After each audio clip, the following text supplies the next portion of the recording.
Narraciones en la corte de los sueños. Presenta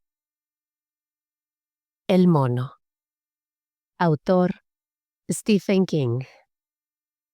Cuando Hal Shelbourne lo vio, cuando su hijo Dennis lo sacó de una deteriorada caja de Ralston Purina que había sido arrinconada bajo un montón de trastos en una guardilla, brotó en él una sensación tan grande de horror y desánimo que por un momento creyó que iba a lanzar un grito. Apretó un puño contra su boca como para empujarlo de vuelta y tragárselo. Y entonces se limitó a toser tras su puño. Ni Terry ni Dennis se dieron cuenta de aquello, pero Petey miró a su alrededor momentáneamente curioso. Qué bonito», dijo Dennis con deferencia. Era un tono que Hal raramente obtenía, ya que su hijo Dennis tenía 12 años. «¿Qué es?», preguntó Petey, y miró de nuevo a su padre antes de que sus ojos fueran atraídos otra vez hacia aquello que su hermano mayor había encontrado. «¿De qué se trata, papá?» «Es un mono, chico listo», dijo Dennis. «¿Nunca habías visto un mono antes?» «No llames a tu hermano chico listo», dijo Terry automáticamente, y se puso a examinar una caja llena de cortinas. Las cortinas estaban apolilladas y las dejó rápidamente. «Ugh». «¿Puedo quedármelo, papá?», preguntó Petey. Tenía 9 años. «¿Qué quieres decir?», exclamó Dennis. «¿Lo encontré yo?» «Chicos, por favor», dijo Terry. «Me están dando dolor de cabeza». Hal apenas les escuchó. A ninguno de ellos. El mono resplandecía imprecisamente entre las manos de su hijo mayor, sonriendo con su vieja sonrisa familiar. La misma sonrisa que había atormentado sus pesadillas cuando era niño, atormentándolo hasta que él... Fuera sopló una repentina ráfaga de viento, y por un momento esos labios sin carne hicieron sonar una larga nota a través del viejo y oxidado canalón. Petey se acercó a su padre, los ojos fijos de modo intranquilo en las vigas de madera del techo de la guardilla, llena de clavos. «¿Qué ha sido eso, papá?», preguntó cuando el silbido murió en un zumbido gutural. «Solo el viento», dijo Hal, sin dejar de mirar al mono. Sus platillos, más bien medias lunas de latón que círculos completos, estaban inmóviles a la débil luz de una bombilla desnuda, quizás a 30 centímetros de distancia el uno del otro. Añadió automáticamente: «El viento puede silbar, pero no puede entonar una canción». Entonces se dio cuenta de que esa era una de las frases de su tío Will, y un escalofrío recorrió su espina dorsal. Una larga nota llegó de nuevo con el viento procedente del Crystal Lake en un largo y zumbante descenso, y luego vibró en el canalón. Media docena de pequeñas ráfagas lanzaron el frío aire de octubre contra el rostro de Hal. Dios, aquel lugar era tan parecido al cuarto trasero de la casa de Hartford que parecía como si todos ellos hubieran sido transportados 30 años atrás en el tiempo. No, no debo pensar en ello, pero el pensamiento no podía ser rechazado. En el cuarto trastero donde encontré ese maldito mono, en esa maldita caja. Terry se apartó un poco para examinar una canasta de madera llena de chucherías y caminaba agachada debido a la fuerte inclinación del techo. «No me gusta», dijo Petey y buscó la mano de su padre. «Dennis puede quedárselo si quiere». «¿Nos vamos, papá?» «¿Tienes miedo a los fantasmas, gallina?», inquirió Dennis. «Dennis, ya basta», dijo Terry ausentemente, mientras cogía una tacita de hojalata con un dibujo chino. «Esto es bonito, creo que...». En ese momento, Hal vio que Dennis había encontrado la llave de la cuerda en la espalda del mono. El terror aleteó con negras alas en su interior. «No hagas eso». Sus palabras brotaron más agudas de lo que hubiera deseado. y había arrancado el mono de entre de las manos de Dennis antes de darse cuenta de lo que hacía. Dennis miró a su alrededor y luego a él sorprendido. Terry miró también hacia atrás por encima de su hombro y Petey alzó los ojos. Por un momento todos permanecieron en silencio y el viento silbó de nuevo, muy suavemente esta vez, como una desagradable invitación. «Quiero decir que lo más probable es que esté roto», dijo Hal. Solía estar roto, excepto cuando deseaba estar arreglado. «Bueno, pero no hacía falta que me lo quitaras así», dijo Dennis. «Dennis, cállate». Dennis parpadeó, y por un momento pareció casi inquieto. Hal no le había hablado de esa forma tan cortante desde hacía mucho tiempo. Desde que había perdido su trabajo en la National Aerodyne en California hacía 2 años y se habían mudado a Texas. Dennis decidió no seguir adelante con aquello, por ahora. Se volvió de espaldas a la caja de Ralston Purina y de nuevo empezó a revolver trastos. Pero todo lo que había era pura basura, juguetes rotos mostrando sus tripas de relleno y muelles.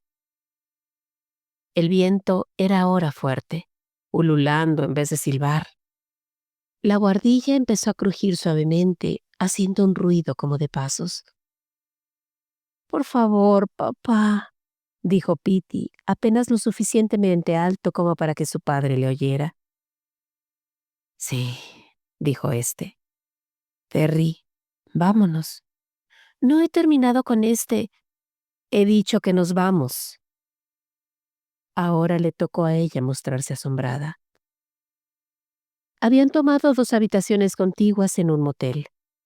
Aquella noche a las 10, los chicos estaban durmiendo en su habitación y Terry estaba dormida en la habitación de los adultos.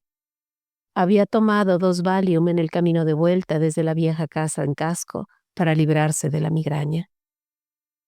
Últimamente tomaba mucho Valium. Había empezado aproximadamente en la época en que la National Aerodyne había despedido a Hal. Durante los últimos 2 años, él había estado trabajando para la Texas Instruments. Eran $4,000 menos al año, pero al menos era un trabajo. Él le había dicho a Terry que tenían suerte. Ella había sentido. Había muchos especialistas en software cobrando el desempleo, había dicho él. Ella había sentido. El empleo en Amet era exactamente igual de bueno que el puesto en Fresno, había dicho él. Y ella había sentido. Pero él tuvo la impresión de que su asentimiento era una mentira. Y él estaba perdiendo a Dennis. Podía sentir al chico alejándose, alzando una prematura velocidad de escape. «Adiós, Dennis. Hasta otra, desconocida. Fue bueno compartir este tren contigo». Terry sabía que el chico fumaba marihuana. Podía olerlo en él a veces. «Tienes que hablar con él, Hal». Y él había sentido, pero hasta ahora no lo había hecho. Los chicos estaban durmiendo. Terry estaba durmiendo. Hal se metió en el cuarto de baño, cerró la puerta, se sentó en la tapa del inodoro y miró al mono. Odiaba su aspecto, su blando y lanudo pelaje marrón pelado en algunos lados. Odiaba su sonrisa. «Ese mono sonríe exactamente igual que un negro», había dicho en una ocasión el tío Will. Pero no sonreía como un negro. No sonreía como nada humano. Su sonrisa era todo dientes, y si se le daba cuerda, sus labios se movían, sus dientes parecían hacerse más grandes, convertirse en los dientes de un vampiro. Los labios se contorsionaban y los platillos sonaban. Estúpido mono de cuerda, estúpido, estúpido. Lo dejó caer. Sus manos estaban temblando y lo dejó caer. La llave chasqueó contra las baldosas del cuarto de baño cuando golpeó el suelo. El sonido pareció muy fuerte en el silencio y la quietud. Se quedó sonriendo con sus lóbregos ojos ambarinos, ojos de muñeco llenos con una alegría idiota, sus platillos de latón preparados como para puntear con sus golpes una marcha interpretada por alguna sombría banda infernal. y en el fondo estampada la frase Made in Hong Kong. «No puedes estar aquí», susurró Hal. «Te tiré al pozo cuando yo tenía 9 años». El mono le sonrió desde el suelo. Hal Shelburne se estremeció. Y afuera, en la noche, un negro soplo de viento sacudió el motel. Bill, el hermano de Hal, y Colette, la esposa de Bill, se encontraron con ellos en la casa del viejo tío Will y la tía Aida al día siguiente. ¿Se te ha ocurrido pensar alguna vez que una muerte en la familia es una forma realmente asquerosa de renovar las relaciones familiares?, le preguntó Bill con el principio de una sonrisa. Había sido bautizado así en honor al tío Will. Bill y Will, campeones del rodallo, acostumbraba a decir el tío Will, y revolvía el cabello de Bill. Era una de sus frases, como que el viento puede silbar pero no puede entonar una canción. El tío Bill había muerto hacía 6 años, y la tía Aida había vivido desde entonces allí sola, hasta que la semana anterior un ataque al corazón se la había llevado. Todo era muy repentino, había dicho Bill cuando llamó desde larga distancia para darle a Hal la noticia. Había muerto sola. «Sí», dijo Hal, «he pensado en ello». Miraron juntos el lugar, la vieja casa donde había terminado de crecer los dos. Su padre, un marino mercante, había desaparecido como si hubiera sido borrado de la faz de la tierra cuando ellos eran aún pequeños. Bill decía que lo recordaba vagamente, pero Hal no tenía ni el menor recuerdo de él. Su madre había muerto cuando Bill tenía 10 años y Hal 8. Entonces se habían trasladado a casa del tío Will y de la tía Aida desde Hartford, y fueron criados allí. Y luego fueron a la universidad allí mismo. Bill se había quedado y ahora era un rico abogado en Portland. Hal observó que Petey se estaba alejando hacia las zarzamoras que crecían en el lado oriental de la casa, formando una tupida maraña. «Apártate de ahí, Petey», dijo. Petey le devolvió una interrogadora mirada. Hal sintió que su sencillo amor hacia el muchacho le inundaba, y entonces, repentinamente, pensó de nuevo en el mono. «¿Por qué, papá?» «El viejo pozo está en algún lugar por ahí», dijo Bill. «Pero que me condenen si recuerdo exactamente dónde». «Tu papá tiene razón, Petey. Esa maraña de zarzamoras es un lugar del que es mejor permanecer alejado. Los pinchos harían un buen trabajo contigo. ¿No es así, Hal?» «Exacto», dijo Hal automáticamente. Petey se apartó del lugar sin mirar atrás, y luego bajó por el malecón hacia una pequeña playa de guijarros donde Dennis estaba arrojando piedras al agua. Hal sintió que algo en su pecho se aflojaba un poco. Bill podía haber olvidado dónde estaba el viejo pozo, pero a última hora de aquella tarde, Hal se dirigió directamente hacia allá, abriéndose camino entre las zarzas que desgarraron su vieja chaqueta de franela y buscaron sus ojos. Llegó junto a él y se detuvo, respirando pesadamente, mientras contemplaba las podridas y combadas planchas de madera que cubrían su boca. Tras un momento de vacilación, se arrodilló. Sus rodillas crujieron como 2 secos disparos de pistola y apartó a un lado 2 de las tablas.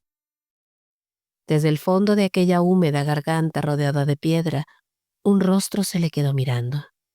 Los ojos muy abiertos, la boca distorsionada en una mueca y un lamento escapando por ella. No era fuerte, excepto en su corazón. Allí había resonado con intensidad. Pero era su propio rostro reflejado en la oscura agua. No era el rostro del mono. Por un momento había pensado que era el rostro del mono. Estaba temblando, temblando de arriba abajo. Lo tiré al pozo, por favor. Dios mío, no dejes que me vuelva loco. Yo sé que lo tiré al pozo. El pozo se había secado el verano que Johnny McCabe murió. El año después de que Bill y Hal llegaron a la vieja casa para quedarse con el tío Will y la tía Aida.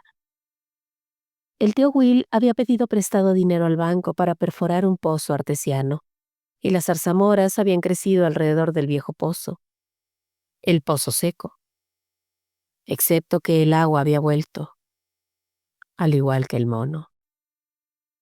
Esta vez no podía negar el recuerdo. Hal permaneció sentado allí, impotente, dejando que acudiera a él, intentando ir con él, cabalgándolo como alguien que hace surf cabalga la monstruosa ola que puede aplastarlo si cae de su tabla, intentando simplemente seguir su paso de modo que desapareciera de nuevo por el otro lado.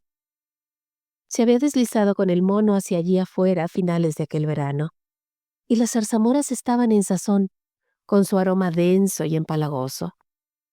Nadie iba allí a cogerlas, aunque a veces tía Aida se detenía al borde de las zarzamoras y tomaba un puñado de ellas en su delantal. En el interior del zarzal, las zarzamoras habían madurado en exceso. Algunas estaban pudriendo ya, resumando un espeso fluido blanco como pus, y los grillos cantaban enloquecedoramente en la alta hierba. Bajo sus pies su chillido interminable. Las zarzas se clavaron en él, punteando bolitas de sangre en sus desnudos brazos. No hizo ningún esfuerzo por evitar sus pinchazos. Había estado ciego de terror, tan ciego que por unos pocos centímetros estuvo a punto de tropezar con las tablas que cubrían el pozo, quizá a unos centímetros de caer 10 metros hasta el lodoso fondo del pozo. Había agitado los brazos para mantener el equilibrio y más espinas habían ensartado sus antebrazos. Era ese recuerdo lo que le había hecho llamar secamente a Petey para que volviera atrás. Era el día en que John McCabe había muerto, su mejor amigo. Johnny había estado trepando por los travesaños de madera de la escalera de cuerda que conducía hasta su casa en la copa del árbol, en el patio de atrás. Los dos habían pasado muchas horas allí arriba aquel verano, jugando a los piratas, viendo imaginarios galeones allá afuera en el lago, disparando sus cañones, preparándose para el abordaje. Johnny había estado trepando a su casa en la copa del árbol como había hecho miles de veces antes, y el travesaño justo debajo de la puerta trampilla en el fondo de la casa del árbol se había partido bajo sus manos, y Johnny había caído 10 metros hacia el suelo y se había roto el cuello. Y la culpa era del mono, el maldito y odioso mono. Cuando sonó el teléfono, cuando tía Aida abrió mucho la boca y luego formó una O de horror, cuando su amiga Milly de más abajo de la calle le dio la noticia, cuando la tía Aida dijo: «Sal al porche, Hal, tengo que darte una mala noticia». Había pensado con mórbido horror: «El mono. ¿Qué ha hecho el mono ahora?». No había habido ningún reflejo de su rostro atrapado en el fondo del pozo aquel día. Únicamente los guijarros cayendo a la oscuridad y el olor del lodo húmedo. Había mirado al mono tirado allá, en la resistente hierba que crecía entre las zarzas, sus platillos en suspenso, sus sonrientes y enormes dientes entre sus entreabiertos labios. Su pelaje, desgastado aquí y allá hasta formar manchas peladas. Sus inmóviles ojos amarillos. «Te odio», le había susurrado. Rodeó con su mano aquel detestable cuerpo, sintiendo crujir el lanudo pelaje. El mono le sonrió mientras lo mantenía delante de su rostro. «Adelante», le desafió, echándose a llorar por primera vez aquel día. Lo sacudió. Los inmóviles platillos se agitaron levemente. Destruía todo lo bueno, absolutamente todo. «Adelante, hazlo sonar, hazlo sonar». El mono simplemente sonreía. «Vamos, hazlo sonar». Su voz se alzó histéricamente. «Salta, salta y hazlo sonar. Vamos, atrévete. Te desafío a que lo hagas». Sus ojos amarillo amarronados, sus enormes y regocijados dientes. Entonces lo arrojó al pozo, loco de pesar y de terror. Lo vio girar sobre sí mismo una vez mientras caía, un simiesco acróbata haciendo un truco, y el sol se reflejó por última vez en aquellos platillos. Golpeó el fondo con un golpe sordo, y eso debió desencadenar su mecanismo, pues de repente los platillos empezaron a sonar. Su rítmico, deliberado y cantarín sonido ascendió hasta sus oídos, resonando con extraños ecos en la garganta de piedra del pozo muerto. Yang, yang, yang, yang. Hal aplastó sus manos sobre su boca y por un momento pudo verle allá abajo, quizá tan solo con los ojos de la imaginación, tendido allá en el lodo, los ojos resplandeciendo hacia arriba, mirando al pequeño círculo de su rostro infantil asomado sobre el borde del pozo, como si silueteara su forma para siempre, los labios abriéndose y contrayéndose en torno a aquellos sonrientes dientes, sus platillos sonando, el alegre mono de cuerda. Yang, yang, yang, yang. ¿Quién ha muerto? Yang, yang, yang, yang. Es Johnny McCabe, cayendo con los ojos desorbitados, trazando su propia pirueta acrobática mientras cae a través del brillante aire veraniego de vacaciones, con el roto peldaño aún sujeto en sus manos, para golpear contra el suelo con su único y amargo crujido de algo que se rompe. ¿Es Johnny, Hal? ¿O eres tú? Gimiendo, Hal había colocado las tablas sobre el agujero, clavándose astillas en las manos sin importarle, sin darse cuenta siquiera hasta más tarde. Y aún podía oírlo, incluso a través de las tablas, ahora ahogado y en cierto modo peor aún. Estaba allí abajo, en aquella oscuridad de piedra, golpeando sus platillos y contorsionando su repulsivo cuerpo. Y el sonido ascendía como el sonido de un hombre enterrado prematuramente, arañando en busca de una salida. Yang, yang, yang, yang. ¿Quién ha muerto esta vez? Tambaleante se abrió camino a través de las zarzas de vuelta a casa. Los espinos trazaron nuevos surcos de sangre en su rostro. Los lampazos se aferraron a la vuelta de sus tejanos, y en una ocasión cayó cuán largo era, sus oídos tintineando aún como si el mono le estuviera siguiendo. El tío Hal lo encontró más tarde, sentado en un neumático viejo en el garage y sollozando, y pensó que Hal estaba llorando por su amigo muerto. Y así era, pero también lloraba como secuela de su terror. Había arrojado al mono al fondo del pozo por la tarde a primera hora. Aquel anochecer, mientras el ocaso se arrastraba a través de un brillante manto de nieblas bajas, un coche, avanzando demasiado rápido para la reducida visibilidad, había arrollado en la carretera al gato de la isla de Man de tía Aida, y luego prosiguió su camino como si nada. Hubo intestinos esparcidos por todas partes, y Bill vomitó, pero Hal simplemente había vuelto su pálido y crispado rostro mientras oía a tía Aida sollozar. Esto, añadido a las noticias de la muerte del chico McCabe, había ocasionado un ataque de llanto casi histérico, y pasaron casi 2 horas antes de que el tío Will consiguiera calmarla por completo, como si estuviera a kilómetros de distancia. En su corazón había una fría y exultante alegría. No había sido su turno. Había sido el gato de tía Aida, no él, ni su hermano Bill o su tío Will, 2 campeones del rodallo. Y ahora el mono ya no estaba. Permanecía en el fondo del pozo, y su zarrapastroso gato de la isla de Man con sus orejas llenas de garrapatas no era un precio demasiado grande a pagar. Si el mono deseaba tocar sus infernales platillos, que lo hiciera. Podía tocarlos y tocarlos para los insectos y los escarabajos, todas las cosas oscuras que tenían su hogar en la garganta de piedra del pozo. Se pudriría allá abajo en la oscuridad, y sus repulsivos engranajes y ruedas y muelles se oxidarían en las tinieblas. Moriría allá abajo, en el lodo y la oscuridad. Las arañas tejerían su sudario. Pero había vuelto. Lentamente, Hal tapó de nuevo el pozo como había hecho aquel otro día, y en sus oídos resonó el eco fantasmal de los platillos del mono. Yang, yang, yang, yang. ¿Quién ha muerto, Hal? ¿Es Terry? ¿Dennis? ¿Es Petey, Hal? Es tu favorito, ¿verdad? ¿Es él? Yang, yang, yang. ¡Deja eso! Petey se echó hacia atrás y soltó el mono.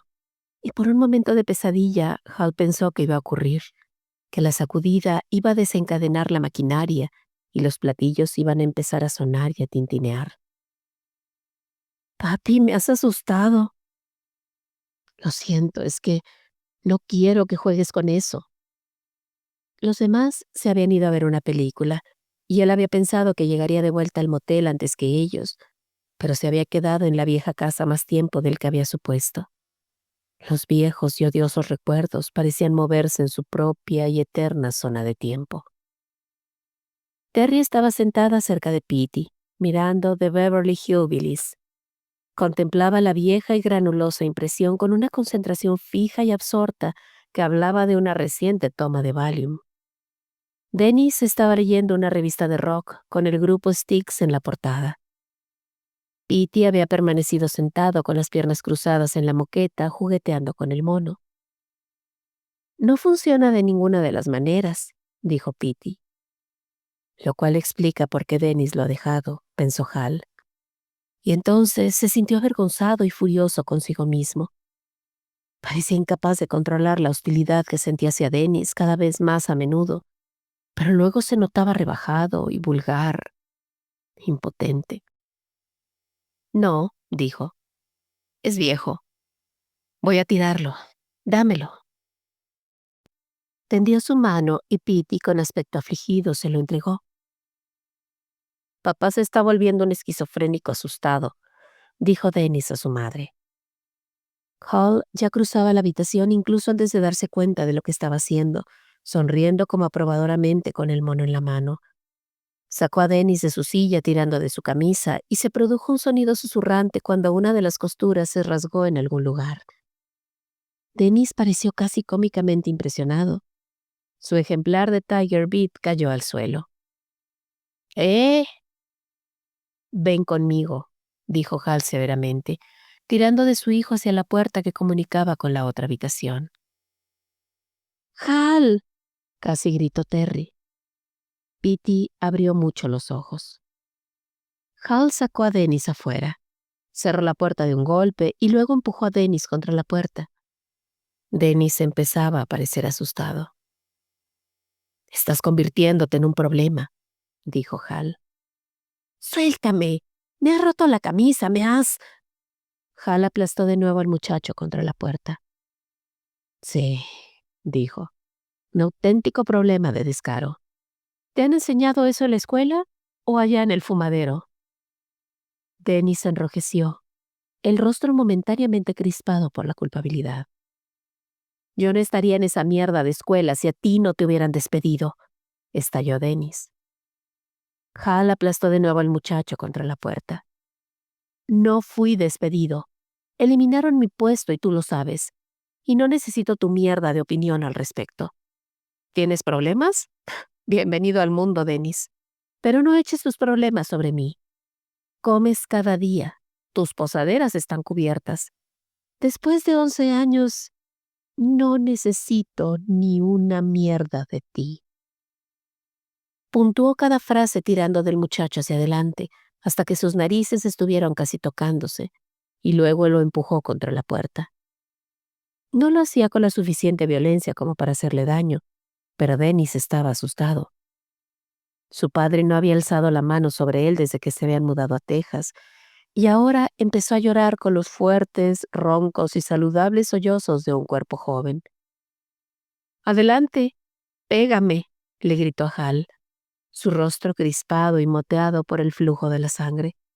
«Pégame si quieres. Sé cuánto me odias». «No te odio. Te quiero mucho, Dennis. Pero soy tu padre y tienes que mostrarme respeto, o voy a tener que zurrarte para conseguirlo». Dennis intentó soltarse, pero Hal tiró del muchacho hacia sí y lo abrazó. Dennis luchó por un momento y luego apoyó su rostro contra el pecho de Hal y lloró como si estuviera exhausto. Era la especie de llanto que Hal no había oído a ninguno de sus hijos desde hacía años. Cerró los ojos, dándose cuenta de que él también se sentía exhausto. Terry empezó a golpear al otro lado de la puerta.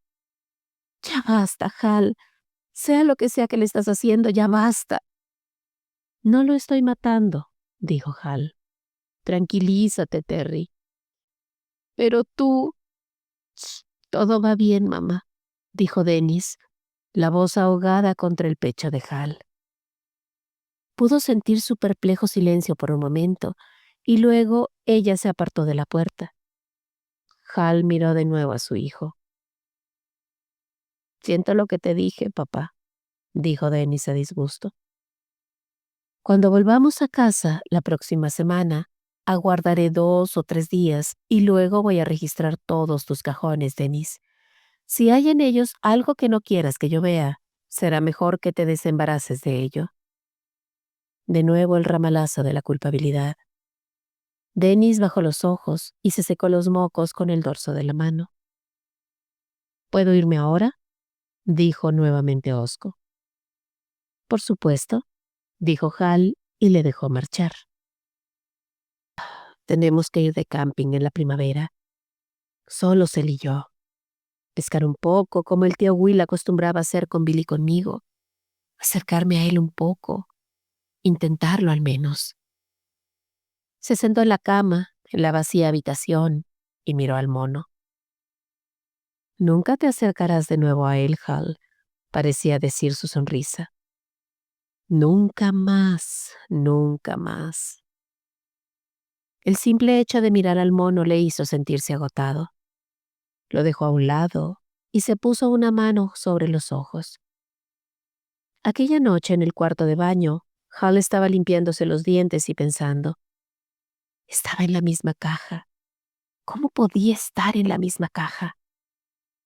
El cepillo de dientes se desvió hacia arriba lastimando sus encías. Dio un respingo. Él tenía 4 años y Bill 6 la primera vez que vio al mono. Su desaparecido padre había comprado una casa en Hartford, había terminado de pagarla y era completamente de ellos antes de que muriera o desapareciese o lo que fuese. Su madre trabajaba como secretaria en la Holmes Aircraft, la fábrica de helicópteros en las afueras de Westville, y una serie de muchachas había pasado por la casa para cuidar a los chicos. Excepto que por aquel entonces tan solo era Hal a quien tenían que cuidar durante el día. Bill estaba ya en la escuela en primer grado. Ninguna duraba mucho tiempo. O se quedaban embarazadas, o se casaban con sus amigos, o se iban a trabajar a Holmes, o la señora Shelbourne descubría que habían dado cuenta de su jerez para cocinar, o de la botella de coñac que guardaba en el aparador para las ocasiones especiales. La mayoría eran chicas estúpidas que lo único que parecían desear era comer o dormir. Ninguna deseaba leerle a Hal del modo que lo hacía su madre. Aquel largo verano, la niñera fue una voluminosa y salamera chica de color llamada Beulah. Adulaba a Hal cuando la madre de Hal estaba por los alrededores, y a veces le pellizcaba cuando su madre no estaba. Sin embargo, Hal sentía un cierto aprecio hacia Beulah, que de vez en cuando le leía algún espeluznante relato de una de sus revistas románticas o de detectives. La muerte avanzaba solapadamente hacia la voluptuosa pelirroja. Entonaba Beulah amenazadoramente en el soñoliento silencio de la sala de estar, y se metía otro cacahuete salado en la boca, mientras Hal estudiaba solemnemente las mal impresas figuras de los dibujos a página entera y bebía su leche. Y ese aprecio hizo que las cosas fueran peores. Hal descubrió el mono en un frío y nublado día de marzo. Caía una esporádica aguanieve afuera en las ventanas, y Beulah estaba dormida en el sofá, con un ejemplar de My Story abierto boca abajo sobre su admirable seno. De modo que Hal se dirigió al cuarto trastero para echar una ojeada a las cosas de su padre. El cuarto trastero era un lugar para guardar cosas que ocupaban toda la longitud del segundo piso por el lado izquierdo, un espacio extra que nunca había sido terminado. Uno entraba en el cuarto trastero utilizando una pequeña puerta, una especie de puertecilla como de conejera, en el lado de Bill de la habitación de los chicos. A ambos les gustaba meterse allí dentro, pese a que hacía frío en invierno y demasiado calor en verano, tanto como para salir con un cubo lleno del sudor brotado de sus poros. Largo y estrecho y en cierto modo misterioso, el cuarto trastero estaba lleno de fascinantes cosas viejas. No importaba cuántas cosas mirara uno allí dentro, nunca parecía posible mirar todo lo que había. Él y Bill habían pasado varias tardes de sábado enteras allá arriba, apenas hablándose, sacando cosas de cajas, examinándolas, dándoles vueltas y más vueltas hasta que sus manos pudieran absorber cada única realidad, y luego devolviéndolas a su sitio.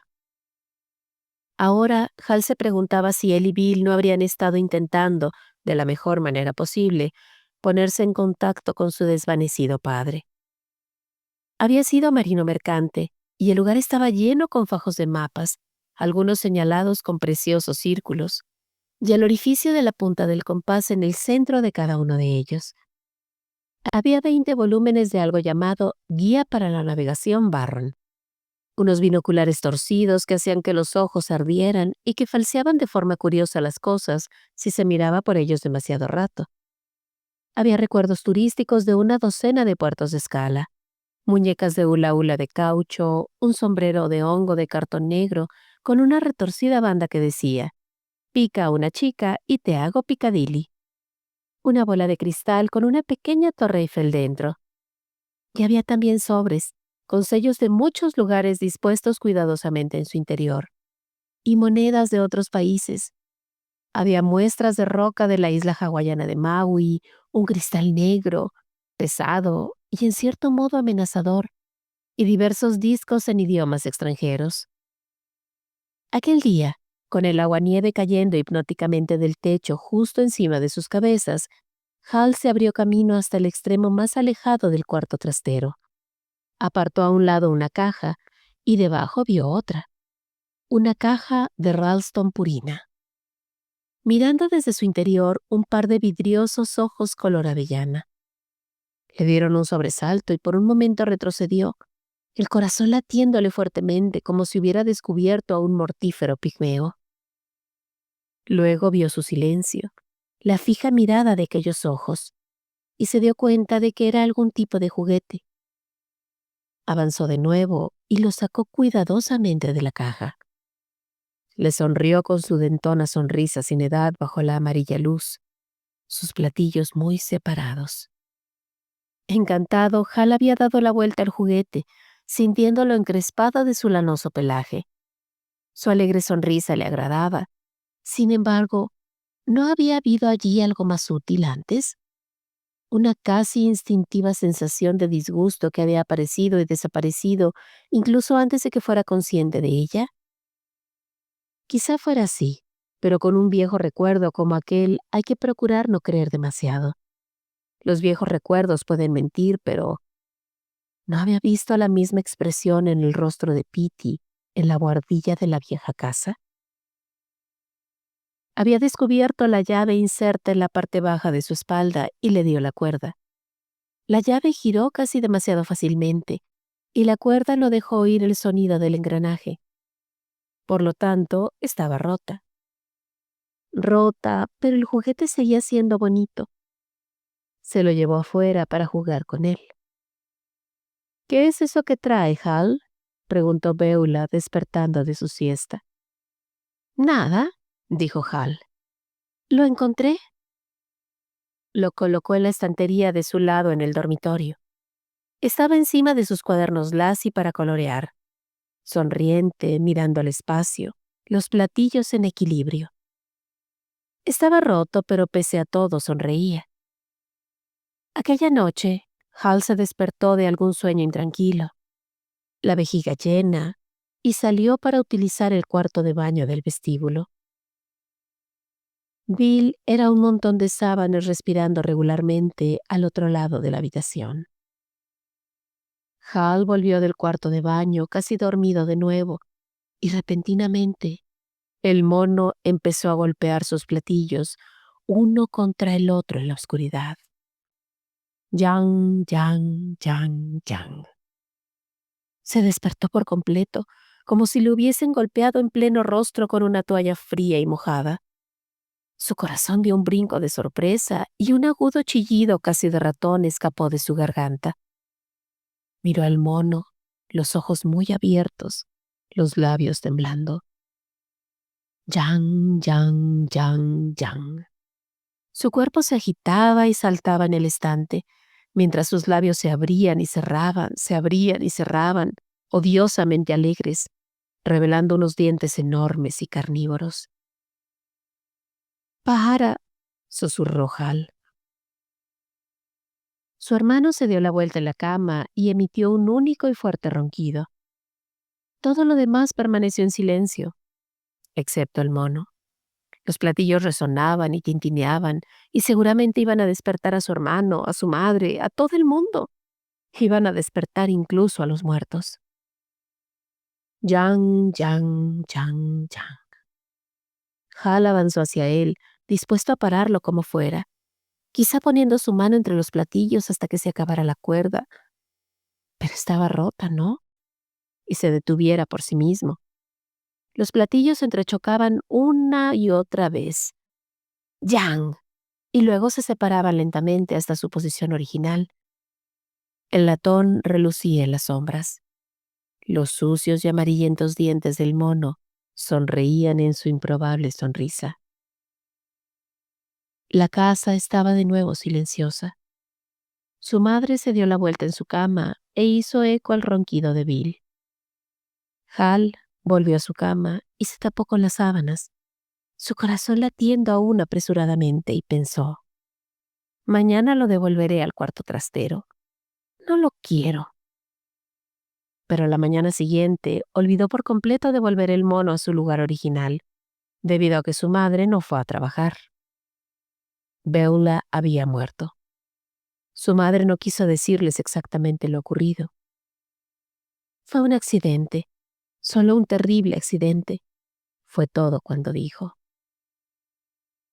Pero aquella tarde, Bill compró un periódico camino de vuelta a casa desde la escuela y llevó hasta su habitación escondida bajo su camisa la página 4. 2 muertos a tiros en un departamento, decía los titulares. Leyó vacilantemente el artículo Hal siguiéndolo con el dedo, mientras su madre preparaba la cena en la cocina.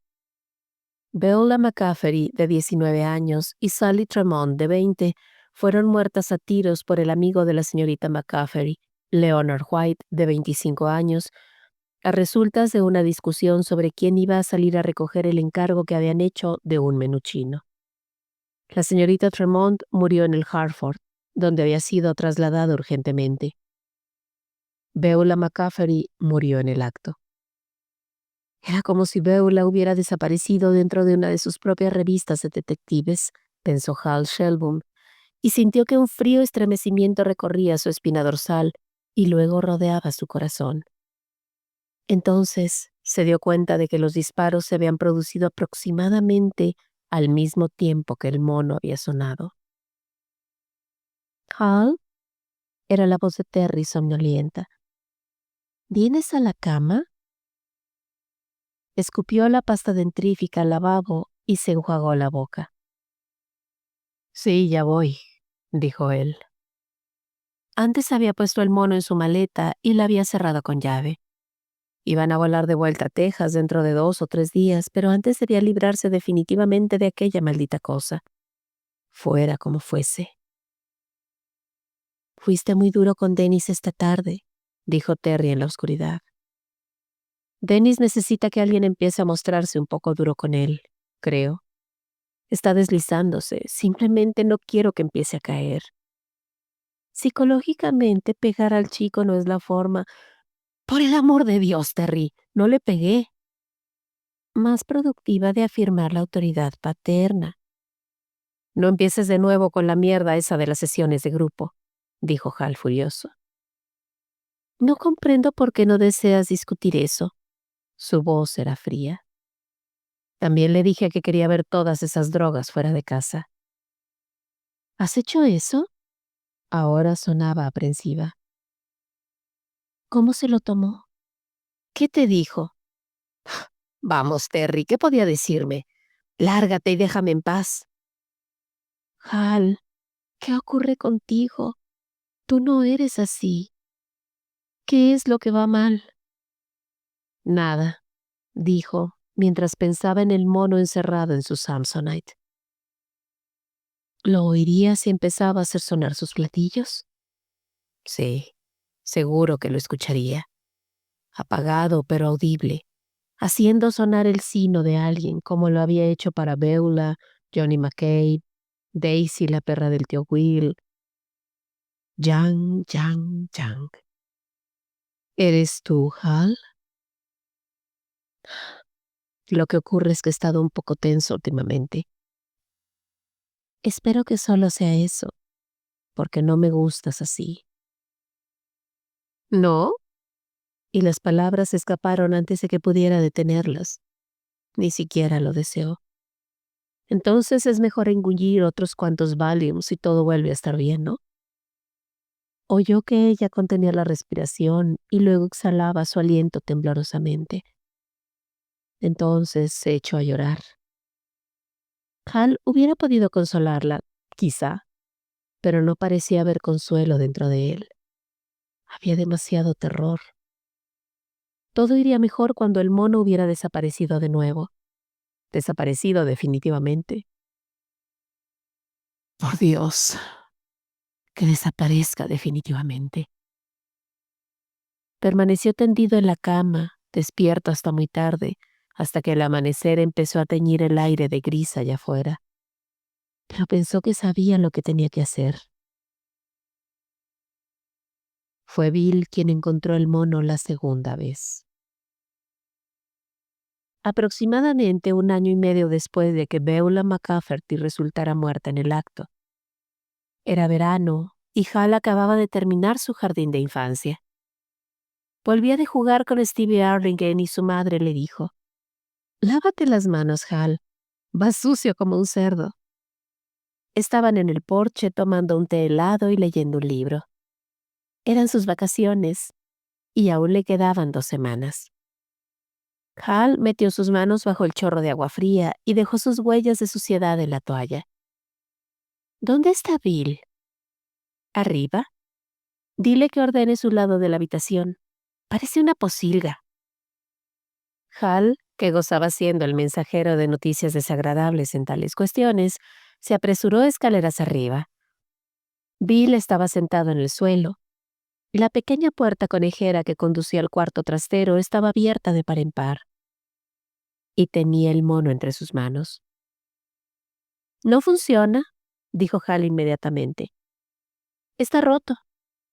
Se sentía aprensivo, aunque apenas recordaba su vuelta del cuarto de baño aquella noche, y al mono empezando a tocar repetidamente sus platillos. Aproximadamente 1 semana después de aquello, había tenido un mal sueño acerca del mono y de Beulah. No podía recordar exactamente cuál había sido, y se había despertado gritando, creyendo por un momento que el suave peso sobre su pecho era el mono, que iba a abrir los ojos y lo vería sonriéndole ante él. Por supuesto, el suave peso era tan solo su almohada, que él mantenía aferrada en su pánico. Su madre acudió rápidamente con un vaso de agua y 2 tranquilizantes infantiles con un ligero sabor a naranja. Ella pensaba que era la muerte de Beulah lo que había cocinado la pesadilla. Y así era, pero no en la forma que ella creía. Apenas si recordaba nada de aquello ahora, pero el mono seguía asustándole, particularmente sus platillos y sus dientes. «Lo sé», dijo Bill y tiró el mono a un lado. «Es estúpido». El mono aterrizó sobre la cama de Bill y se quedó mirando al techo, los platillos abiertos. A Hal no le gustaba verlo así. «¿Quieres que vayamos a lo de Teddy y nos compremos unos polos?» «Ya me he gastado mi asignación», dijo Hal. «Además, mamá quiere que arregles tu parte de la habitación». «Puedo hacerlo luego. Y te prestaré 5 centavos si quieres». Bill acostumbraba a gastarle malas pasadas a Hal, y ocasionalmente se enfadaba con él y le pegaba unos cuantos puñetazos sin razón aparente. pero normalmente se llevaban bien. «Estupendo», dijo Hal agradecido. «Pero primero voy a llevar este mono roto al cuarto trastero, ¿eh?» «No», dijo Bill tomándolo. «Déjalo». Hal cedió. El humor de Bill era cambiable, y si se entretenían para devolver el mono a su lugar, podía perder su helado. Fueron a lo de Teddy, los compraron, y luego bajaron al descampado donde algunos chicos estaban jugando un partido de béisbol. Hal era demasiado pequeño para jugar, pero se sentó fuera del cuadrado, chupó su helado y persiguieron lo que los chicos mayores llamaban las pelotas que se van a la china. No volvieron a casa hasta que casi oscurecía, y su madre riñó a Hal por haber ensuciado la toalla del cuarto de baño. Al terminar de cenar, vieron la televisión, y después de todo aquello, Hal había olvidado por completo el mono. Este encontró en cierto modo su lugar en la estantería de Bill, donde se estableció al lado de la fotografía autografiada de Bill Boyd, y allí se quedó durante casi 2 años. Cuando Hal cumplió los 7 años, las niñeras se habían convertido en una extravagancia, y la última palabra de la señora Shelboom a los dos antes de irse cada mañana era: «Bill, cuida a tu hermanito». Ese día, sin embargo, Bill tenía que quedarse en la escuela después de las clases para una reunión de la patrulla de seguridad infantil, y Hal regresó solo, deteniéndose en cada cruce hasta asegurarse de que no venía absolutamente ningún vehículo en ninguna de las dos direcciones. Entonces cruzaba a la carrera, los hombros hundidos hacia adelante como un soldado de infantería atravesando la tierra de nadie. Cuando entró en la casa con la llave que había debajo del felpudo, se dirigió inmediatamente a la nevera para tomar un vaso de leche. Nada más tomar la botella, ésta se deslizó entre sus dedos, se estrelló contra el suelo haciéndose añicos, y los trozos de cristal volaron por todas partes, mientras el mono empezaba a batir sus platillos repentinamente, allá arriba en las escaleras. Yang, yang, yang, yang, una y otra vez. Hal se quedó inmóvil mirando hacia los trozos de cristal y el charco de leche, lleno de un terror que no podía nombrar ni comprender. Estaba simplemente ahí, fluyendo al parecer de todos sus poros. Dio media vuelta y echó a correr escaleras arriba hacia su habitación. El mono permanecía erguido en el estante de Bill y parecía mirarle fijamente. Había derribado la foto autografiada de Bill Boyd, boca abajo sobre la cama de Bill. El mono saltaba y sonreía y hacía sonar sus platillos a la vez. Hal se le acercó lentamente. No deseaba hacerlo, pero era incapaz de permanecer alejado. Los platillos se apartaban y luego volvían a juntarse con un estruendoso tintineo para apartarse de nuevo. Cuando se acercó, pudo oír el mecanismo girando en las entrañas del mono. Bruscamente, soltando un grito de repulsión y terror, lo barrió del estante del mismo modo que uno barrería un enorme y asqueroso bicho.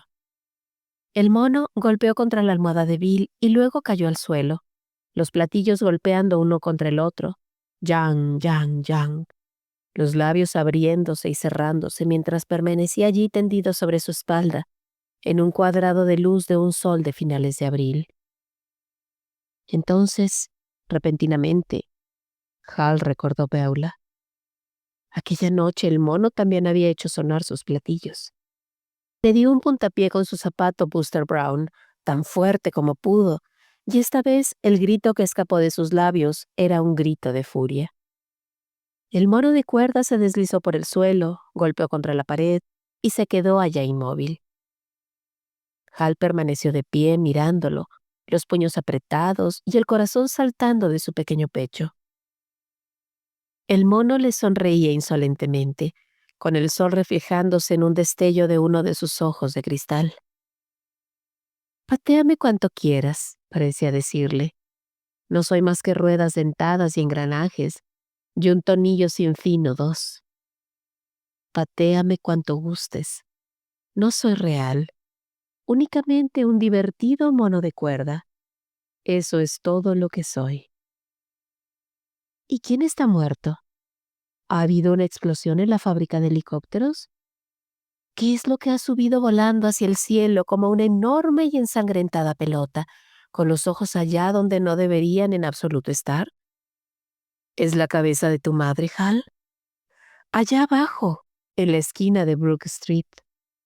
El coche iba demasiado rápido. El conductor estaba borracho. Y ahora hay un chico de la patrulla menos. ¿Puedes oír el sonido crujiente cuando las ruedas pasan por encima del cráneo de Bill y sus sesos brotan por sus orejas? ¿Sí? ¿No? ¿Quizá? A mí no me lo preguntes. Yo no lo sé. No puedo saberlo. Todo lo que sé es golpear estos platillos entre sí. Yang, yang, yang. ¿Y quién está muerto, Hal? ¿Tu madre? ¿Tu hermano? ¿O eres tú, Hal? ¿Eres tú? Corrió de nuevo hacia él con la intención de saltar sobre el mono, de aplastar su asqueroso cuerpo, de patearlo hasta que ruedas y engranajes saltaran por todos lados y sus horribles ojos de cristal rodaran por el suelo. Pero justo cuando lo alcanzaba, sus platillos empezaron a sonar de nuevo, muy suavemente. Ya. Cuando en algún lugar dentro de él, un muelle se expandió una última y minúscula vez, y una astilla de hielo pareció abrirse camino a través de las paredes de su corazón, empalándolo, congelando su furia y dejándolo de nuevo enfermo de terror. El mono casi pareció darse cuenta de ello. Cuán jubilosa parecía su sonrisa. Lo cogió sujetando uno de sus brazos entre el índice y el pulgar de su mano derecha, como si fueran unas pinzas, la boca crispada en un gesto de asco, como si estuviera recogiendo un cadáver. Su sarnoso pelaje de imitación parecía caliente, casi febril contra su piel. Abrió de un golpe la puertecilla que conducía al cuarto trastero y encendió la bombilla. El mono le sonreía mientras Hal se arrastraba hasta el fondo del área de almacenamiento entre cajas apiladas sobre cajas, pasando el montón de libros de navegación, los álbumes de fotografías con sus emanaciones de viejos productos químicos y los recuerdos y los trajes viejos. Y Hal pensó, si empieza a tocar sus platillos ahora y se mueve en mi mano, gritaré. Y si grito, hará algo más que sonreír. Empezará a reírse de mí. Y entonces me volveré loco y me encontrarán aquí babeando y riendo. Loco, me volveré loco. Ah, por favor, querido Dios, por favor, querido Jesús, no dejes que me vuelva loco. Llegó al fondo del cuarto trastero y echó 2 cajas a un lado, volcando una de ellas. Arrojó el mono de vuelta a su caja de Ralston Purina en el rincón y el mono se acurrucó allí, confortablemente, como si estuviera finalmente en casa. Los platillos separados, sonriendo con su sonrisa simiesca, como si el chiste estuviera aún en Hal. Hal reptó hacia atrás, sudando, sintiendo a la vez frío y calor, todo él fuego y hielo, esperando que los platillos empezaran a sonar de nuevo y que, cuando sonaran, el mono saltara de su caja y se deslizara como un escarabajo hacia él, su cuerda zumbando, sus platillos resonando alocadamente y nada de aquello ocurrió. Apagó la luz y cerró de golpe la pequeña puerta conejera y se apoyó contra ella jadeando. Finalmente empezaba a sentirse un poco mejor. Se dirigió escaleras abajo sobre piernas de caucho, buscó una bolsa vacía y empezó a recoger cuidadosamente todos los trozos de cristal de la rota botella de leche, preguntándose si iba a cortarse con ellos y desangrarse hasta morir, si era eso lo que los resonantes platillos habían proclamado. Pero tampoco ocurrió aquello. Encontró un trapo y secó toda la leche, y luego se sentó a la espera de su madre y su hermano para que regresaran a casa. Su madre llegó primero preguntando, ¿dónde está Bill? Con una voz pálida y lenta, seguro ahora de que Bill debía estar muerto, Hal empezó a explicar lo de la reunión de la patrulla, sabiendo que, por muy larga que hubiera sido la reunión, Bill debería haber llegado a casa hace al menos media hora. Su madre se le quedó mirando con curiosidad y empezó a preguntar qué era lo que iba mal. Entonces la puerta se abrió y entró Bill. Solo que no era Bill en absoluto. No realmente. Era el fantasma de Bill, pálido y silencioso. «¿Qué ocurre?», exclamó la señora Shelburne. «¿Bill? ¿Qué ocurre?». Bill se echó a llorar, y supieron la historia a través de sus lágrimas. «Había sido un coche», dijo él. Él y su amigo Charlie Silverman volvían juntos a casa después de la reunión, y el coche apareció por la esquina de Brook Street demasiado rápido, y Charlie se había quedado como helado, y Bill había tirado de la mano de Charlie una vez, pero ésta se le había escapado de entre los dedos, y el coche... Bill empezó a gemir más fuerte, entre histéricos sollozos, y su madre lo apretó contra ella, acunándolo. Y Hal miró hacia afuera, al porche, y vio a 2 policías de pie allí. El coche patrulla en el que habían traído a Bill a casa estaba junto al bordillo. Entonces empezó a llorar él también, pero sus lágrimas eran lágrimas de alivio. Ahora le tocó a Bill tener pesadillas, sueños en los cuales Charlie Silverman moría una y otra vez, y sus botas de cowboy Red Ryder saltaban de sus pies, y él se empotraba contra el capó del viejo Hudson Hornet que el borracho conducía. La cabeza de Charlie Silverman y el parabrisas del Hudson se encontraban con un ruido explosivo, y ambos reventaban al unísono. El conductor borracho, que era propietario de una tienda de dulces en Milford, sufriría un ataque al corazón poco después de haber sido llevado a la cárcel. Quizá fuera por la visión de los sesos de Charlie Silverman secándose en sus pantalones. Y su abogado obtenía un gran éxito en el juicio con su «Este hombre ya ha sido suficientemente castigado». El borracho había recibido una condena de 60 días, aplazada, y se le había retirado la licencia de conducir en el estado de Connecticut durante 5 años, casi el mismo periodo de tiempo que duraron las pesadillas de Bill Shelburne. El mono estaba oculto de nuevo en el cuarto trastero. Bill nunca se dio cuenta de que faltaba en su estante, y si se dio cuenta, nunca hizo mención de ello. Hal se sintió seguro por un tiempo, y de nuevo empezó a olvidar al mono, o a creer que todo aquello no había sido más que un mal sueño. Pero cuando llegó a casa procedente de la escuela, la tarde en que su madre murió, el mono estaba de vuelta en su estante, los platillos separados e inmóviles, mientras le sonreía. Se acercó lentamente a él, como si estuviera fuera de su cuerpo, como si él también se hubiera convertido en un juguete de cuerda a la vista del mono. Vio su propia mano tenderse y cogerlo. Sintió el lanudo pelaje crujir bajo su mano, pero la sensación parecía como embotada, una simple presión, como si alguien le hubiera inyectado una dosis entera de novocaína. Podía escuchar su respiración rápida y seca, como el resonar del viento entre la paja. Le dio la vuelta y sujetó la llave. Años más tarde pensaría que su drogada fascinación era como la de un hombre que toma un 6 tiros con la cámara cargada, hace girar el tambor, lo apoya contra su cerrado y tembloroso párpado y aprieta el gatillo. «No lo hagas, déjalo, tíralo lejos, no lo toques». Hizo girar la llave, y en el silencio escuchó una perfecta sucesión de ligeros clics a medida que la cuerda se remontaba. Cuando soltó la llave, el mono empezó a hacer sonar sus platillos y pudo sentir su cuerpo contorsionándose, distenderse y contorsionarse, distenderse y contorsionarse, como si estuviera vivo.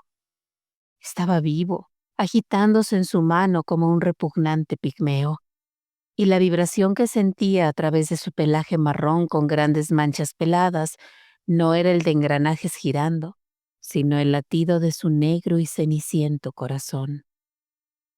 Con un gruñido, Hal dejó caer el mono y retrocedió, sus uñas clavándose en la carne bajo sus ojos, su palma apretada contra su boca.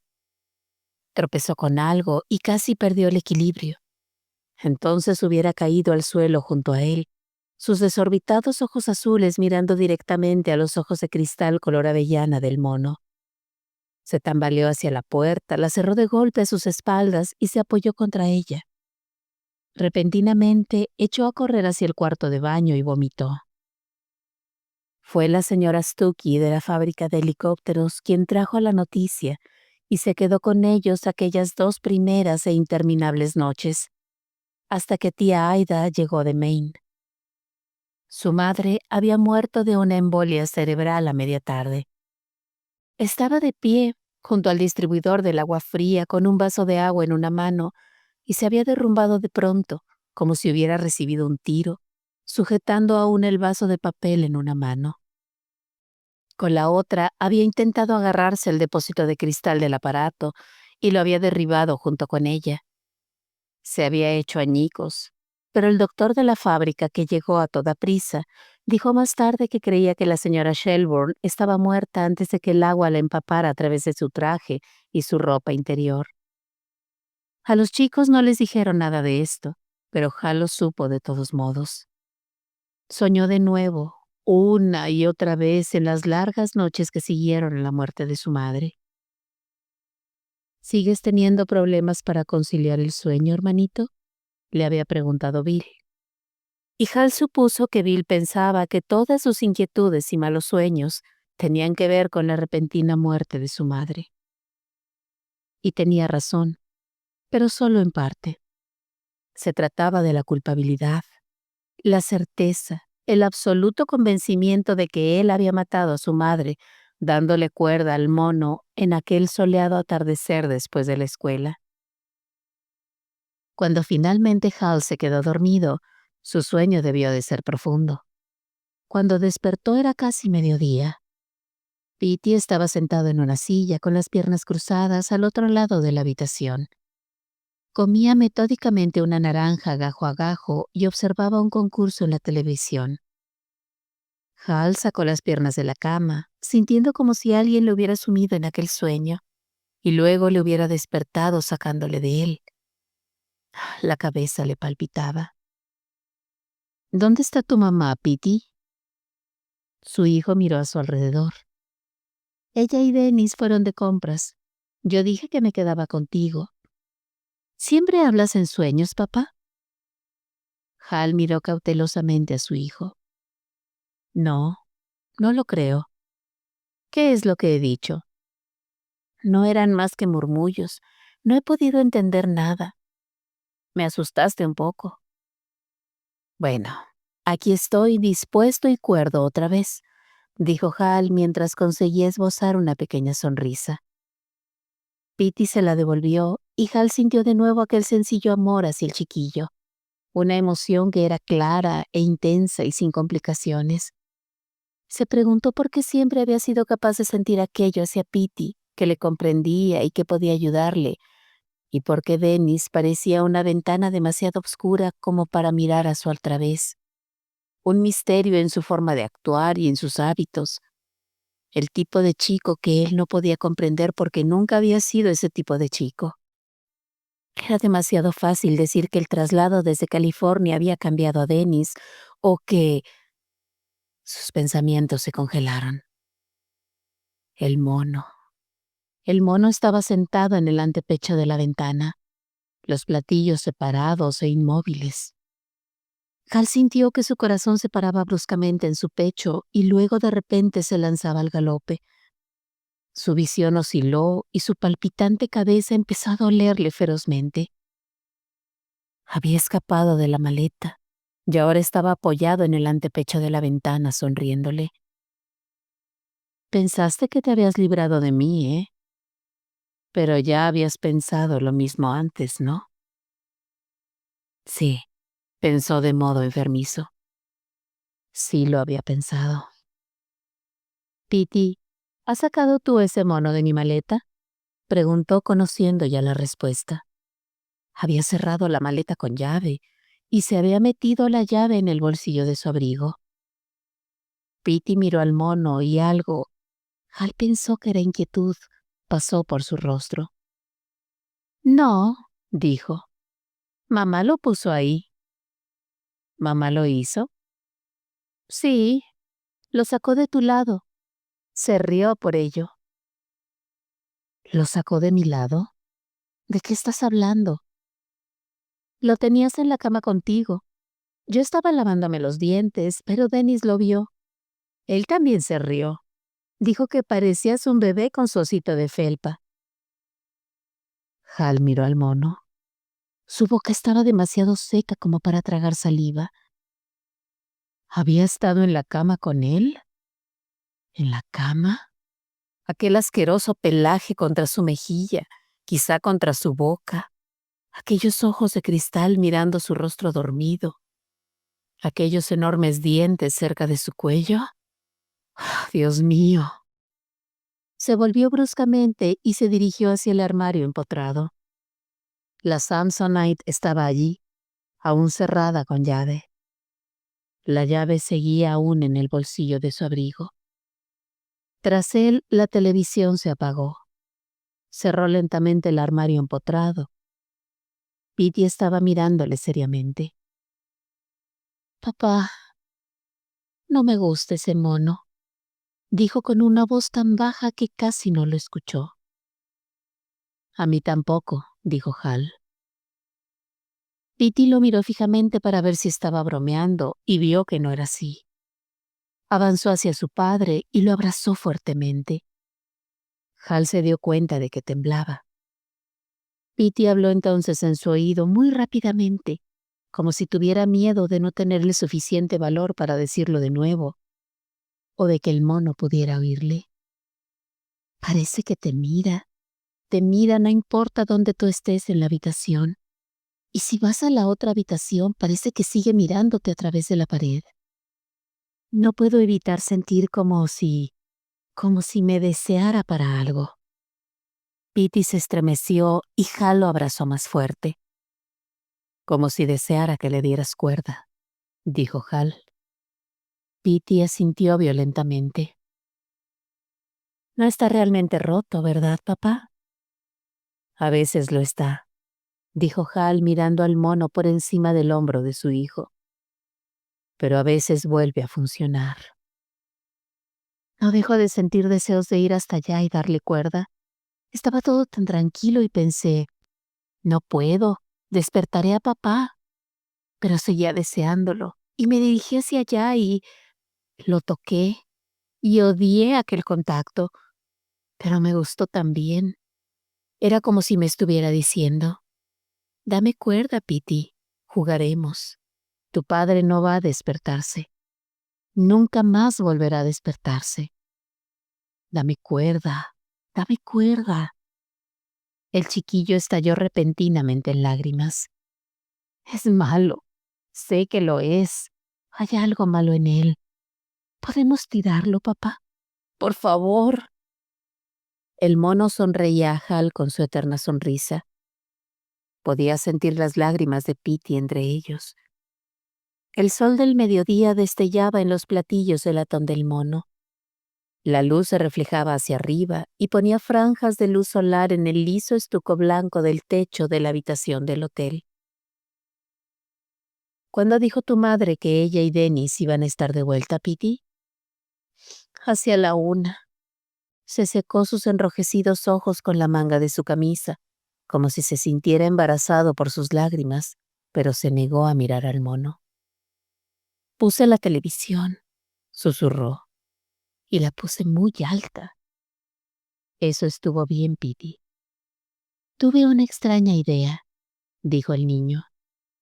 Tuve la idea de que si le daba cuerda a ese mono, tú simplemente morirías aquí en la cama, durmiendo. ¿No fue una extraña idea, papá? Su voz había bajado nuevamente de tono y temblaba sin poder controlarse. ¿Cómo hubiera ocurrido? ¿Un ataque al corazón? ¿Una embolia como mi madre? ¿Cómo? Pero realmente no importa, ¿verdad? Y pisándole los talones a esa idea, otro pensamiento más estremecedor aún. Librémonos de él, dice. Tirémoslo, pero ¿puede alguien librarse realmente de él? ¿Librarse para siempre de él? El mono le sonreía burlonamente, sus platillos bien separados. ¿Había cobrado repentinamente vida la noche en que tía Aida murió? Se preguntó de pronto. ¿Fue ese el último sonido que ella escuchó? El ahogado yang, yang, yang del mono golpeando sus platillos allá arriba, en la oscura bohardilla, mientras el viento silbaba por el canalón. Quizá no es una idea tan extraña, dijo Hal lentamente a su hijo. Ve a buscar tu bolsa de viaje, Piti. El chico le miró sin comprender. ¿Qué es lo que vamos a hacer? Quizá podamos librarnos de él, quizá permanentemente, quizá tan solo por un tiempo, mucho o poco tiempo. Quizá simplemente vuelva y vuelva y vuelva otra vez, y es así como ocurren las cosas. Pero quizás nosotros, podamos decirle adiós por un largo tiempo. Ha necesitado 20 años para volver esta vez. Ha necesitado 20 años para salir del pozo. Vamos a dar una vuelta, dijo Hal. Se sentía completamente tranquilo, pero de algún modo había como un peso demasiado grande debajo de su piel. Incluso los globos de sus ojos parecían haber aumentado de peso. Pero antes quiero que vayas a buscar tu bolsa de viaje y la lleves ahí, al final del aparcamiento, y encuentres 3 o 4 piedras de buen tamaño. Ponlas dentro de la bolsa y tráemelo todo, ¿de acuerdo? La comprensión parpadeó en los ojos de Piti. De acuerdo, papi. Hal miró su reloj. Eran las 12:15. Apresúrate. Quiero haberme ido antes de que vuelva tu madre. ¿A dónde vamos? A la casa del tío Will y la tía Aida, dijo Hal. A la vieja casa. Hal se dirigió entonces al cuarto de baño, miró tras la taza del inodoro y cogió la escobilla que había apoyada contra la pared. Regresó junto a la ventana y se detuvo allí con la escobilla en la mano, como si fuera una varita mágica de ocasión. Miró afuera, a Piti con su chaqueta de Melton, cruzando el aparcamiento con su bolsa de viaje con la palabra Delta escrita en grandes letras blancas en su costado sobre fondo azul. Una mosca golpeó contra la esquina superior de la ventana, lenta y estúpida en el final de la estación cálida. Hal sabía cómo se sentía. Observó cómo Piti recogía 3 piedras de buen tamaño y luego regresaba cruzando el aparcamiento. De pronto, un coche apareció girando a la esquina del hotel. Un coche que avanzaba demasiado rápido, indudablemente demasiado rápido. Y sin pensarlo, reaccionando por el tipo de reflejo de un buen boxeador parando un golpe de su oponente, su mano se lanzó hacia adelante, como si fuera a dar un golpe de karate, y se detuvo. Los platillos se cerraron silenciosamente sobre su mano interpuesta, y Hal sintió algo en el aire, algo parecido a la cólera. Los frenos del coche chirriaron. Piti retrocedió rápidamente. El conductor le hizo impacientemente un gesto, como si lo que había estado a punto de ocurrir fuera culpa del niño. Y Piti corrió cruzando el aparcamiento con el cuello de su chaqueta aleteando y penetró en la entrada trasera del motel. El sudor resbalaba por el pecho de Hal. Lo sintió en su frente como un goteo de oleosa lluvia. Los platillos se apretaban fríamente contra su mano, entumeciéndola. Sigue adelante, pensó obstinadamente. Sigue adelante. Puedo esperar todo el día, hasta que el infierno se congele si se necesita tanto tiempo. Los platillos se separaron y volvieron a su posición de reposo. Hal escuchó un débil clic en el interior del mono. Retiró su mano y la miró. Tanto en el dorso como en la palma había unos semicírculos grisáceos marcados en la piel, como si ésta se hubiera helado allí. La mosca zumbó incierta, intentando encontrar el frío sol de octubre que parecía tan cercano. Piti entró en tromba, respirando rápidamente, las mejillas encendidas. He encontrado 3 buenas piedras, papá. Se interrumpió. ¿Te encuentras bien, papá? Estupendamente, dijo Hal. Trae la bolsa. Con el pie, Hal arrastró la mesa cercana al sofá hacia la ventana, de modo que quedara debajo del antepecho, y colocó la bolsa de viaje en ella. La abrió como uno abre una boca. Podía ver las piedras que Petey había recogido en el fondo. Utilizó la escobilla del váter para echar el mono dentro. Vaciló por un momento en el antepecho y luego cayó dentro de la bolsa. Hubo un débil «king» cuando uno de los platillos golpeó contra una de las piedras. «¡Papá! ¡Mira!». La voz de Petey sonaba asustada. Hal lo miró. Algo era diferente. Algo había cambiado, ¿pero qué era? Entonces vio la dirección de la mirada de Petey y lo supo. El zumbido de la mosca se había detenido. Yacía muerta en el antepecho de la ventana. ¿Ha hecho eso el mono?, susurró el niño. Vámonos, dijo Hal cerrando la cremallera de la bolsa. Te lo diré mientras conducimos hacia la vieja casa. ¿Y cómo vamos a hacerlo? Mamá y Dennis se llevaron el coche. Iremos allá, no te preocupes, dijo Hal mientras revolvía el pelo del niño. Mostró al empleado de la recepción su permiso de conducir y un billete de $20. Tras recibir el reloj digital de Texas Instruments como garantía adicional, el empleado del motel le tendió a Hal las llaves de su propio auto, un deteriorado AMC Gremlin. Mientras conducían hacia el este por la carretera 302 hacia Casco, Hal empezó a hablar, vacilante al principio, luego un poco más rápido. Empezó contándole a Petey que su padre probablemente había comprado el mono en ultramar, como un regalo para sus hijos. No era un juguete particularmente único. No había nada extraño o valioso en él. Debían de haber centenares de miles de monos de cuerda como aquel en el mundo. Algunos hechos en Hong Kong, algunos en Taiwán, algunos en Corea. Pero en algún lugar a lo largo de su periplo, quizá incluso en el oscuro cuarto trastero de la casa en Connecticut, donde los dos muchachos habían crecido al principio, algo le había ocurrido al mono. Algo terrible, maligno. Podía ser, le dijo Hal a Petey mientras intentaba hacer que el gremlin del empleado pasara de los 60, ya que era muy consciente de la cerrada bolsa de viaje que había en el asiento de atrás, y Petey no dejaba de mirarla, que algo del mal que había en el mundo, quizá incluso la mayor parte del mal que había en el mundo, ni siquiera fuese consciente de que lo era.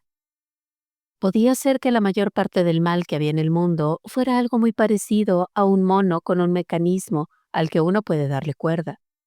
Entonces el mecanismo gira, los platillos empiezan a sonar, los dientes sonríen, los estúpidos ojos de cristal ríen o parecen reír. Le habló a Petey de cómo había encontrado el mono, pero se descubrió pasando por encima de grandes aspectos de la historia, evitando aterrorizar al ya asustado muchacho más de lo que estaba. Así, la historia resultó deslavazada, no demasiado clara, pero Petey no hizo preguntas. Quizá estaba llenando por sí mismo las lagunas, pensó Hal, del mismo modo que él había soñado la muerte de su madre una y otra vez, aunque no estuvo allí. Tío Will y tía Aida sí habían estado allí para el funeral. Después, el tío Will había regresado a Maine. Era la época de la cosecha, y tía Aida se había quedado durante un par de semanas con los niños para arreglar los asuntos de su hermana. Pero más que eso, había pasado el tiempo haciéndose querer por los chiquillos, tan desconcertados por la repentina muerte de su madre que casi parecían sonámbulos. Cuando no podían dormir, ella estaba allí con un vaso de leche caliente. Cuando Hal se despertaba a las 3 de la madrugada con sus pesadillas en las cuales su madre se acercaba al distribuidor del agua sin ver al mono que flotaba y se agitaba en sus frías profundidades color zafiro, sonriendo y haciendo sonar sus platillos, que a cada contacto dejaba escapar una hilera de burbujas. La tía estaba ahí. Cuando Bill cayó enfermo primero con fiebre y luego con un acceso de dolorosas llagas en la boca y luego con urticaria 3 días después del funeral, ella estaba allí. Se hizo conocer y querer por los muchachos y antes de que tomaran el avión desde Hartford hasta Portland con ella, tanto Bill como Hal habían ido a ella separadamente y habían llorado en su regazo, mientras ella los abrazaba y los acunaba y los lazos se establecían. El día antes de que abandonaran Connecticut definitivamente para ir allá abajo en Maine, como se decía en aquellos días, el trapero llegó con su enorme y viejo camión traqueteante y cargó la enorme pila de trastos inútiles que Bill y Hal habían transportado hasta la acera desde el cuarto trastero. Cuando todos los trastos habían sido apilados junto al bordillo para ser recogidos, tía Aida les había dicho que fueran al cuarto trastero y cogieran todos los recuerdos que desearan conservar especialmente. «No tenemos espacio para todo lo que hay allí, muchachos», les dijo. Y Hal supuso que Bill había tomado sus palabras al pie de la letra y había hecho caso omiso de todas aquellas fascinantes cajas que su padre había dejado atrás la última vez. Hal no siguió a su hermano mayor. Hal había perdido su afición hacia el cuarto trastero. Una terrible idea se le había ocurrido durante aquellas 2 primeras semanas de luto. Quizás su padre no hubiera simplemente desaparecido. Si no se hubiese ido porque tenía la pasión por la aventura y había descubierto que no estaba hecho para el matrimonio. Quizá el mono se había encargado de él. Cuando escuchó el camión del trapero rugir, traquetear y petardear acercándose calle abajo, Hal se decidió. Agarró el deteriorado mono de cuerda de su estante, donde había permanecido desde el día en que murió su madre. No se había atrevido a tocarlo desde entonces, ni siquiera a arrastrarlo de vuelta al cuarto trastero, y corrió escaleras abajo con él. Ni Bill ni tía Aida lo vieron. Aposentada sobre un barril lleno de recuerdos rotos y libros enmohecidos, estaba la caja de Ralston Purina, llena con trastos similares. Hal lanzó al mono de vuelta a la caja de donde había salido originalmente, desafiándole histéricamente a que empezara a sonar sus platillos. «Adelante, adelante, te desafío, te desafío, te desafío». Pero el mono se quedó allí, recostado tranquilamente de espaldas, como si estuviera esperando el autobús, sonriendo con su horrible sonrisa de complicidad. Hal, un chiquillo con unos viejos pantalones de pana y unas deterioradas Foster Browns, se quedó parado allí mientras el trapero, un tipo italiano que llevaba un crucifijo y silbaba entre los dientes, empezaba a cargar cajas y barriles en su viejo camión de altos costados de madera. Hal lo observó mientras alzaba el barril y la caja de Ralston Purina en equilibrio sobre él. Observó cómo el mono desaparecía en las fauces del camión. Observó mientras el hombre trepaba de nuevo a su cabina. Se sonaba ruidosamente en la palma de su mano, secaba ésta con un enorme pañuelo rojo y ponía en marcha el motor del camión con un ensordecedor rugido y un apestoso petardeo de aceitoso humo azul. Observó cómo el camión se alejaba y un gran peso desapareció de su corazón. Realmente lo sintió marcharse. Dio un par de saltos tan altos como le fue posible, los brazos abiertos, las palmas hacia arriba. Y si alguno de los vecinos le vio, debió de pensar que aquella actitud era extraña hasta el punto de la blasfemia, pero ¿por qué estará ese chiquillo saltando de alegría? Porque eso era indudablemente. Un salto de alegría difícilmente puede ser disimulado, cuando su madre ni siquiera llevó un mes en la tumba. Estaba saltando de alegría porque el mono había desaparecido para siempre. Pero 3 meses más tarde, cuando tía Aida le envió a la buhardilla a buscar las cajas de adornos de Navidad, y mientras iba de un lado a otro buscándolas, llenando de polvo las rodillas de sus pantalones, se había encontrado de pronto cara a cara con él. Y su sorpresa y su terror habían sido tan grandes que había tenido que morderse fuertemente el canto de su mano para no gritar o perder completamente el sentido. Allí estaba, sonriendo con su dentona sonrisa, los platillos separados e inmóviles pero dispuestos a golpear, echado tranquilamente sobre su espalda contra un rincón de una caja de Ralston Purina, como si estuviera guardando el autobús, como si dijera: «Creíste haberte librado de mí, ¿eh? Pero no es tan fácil librarse de mí, Hal. Me gustas». Estamos hechos el uno para el otro, como un chico y su monito preferido, un par de buenos amigos.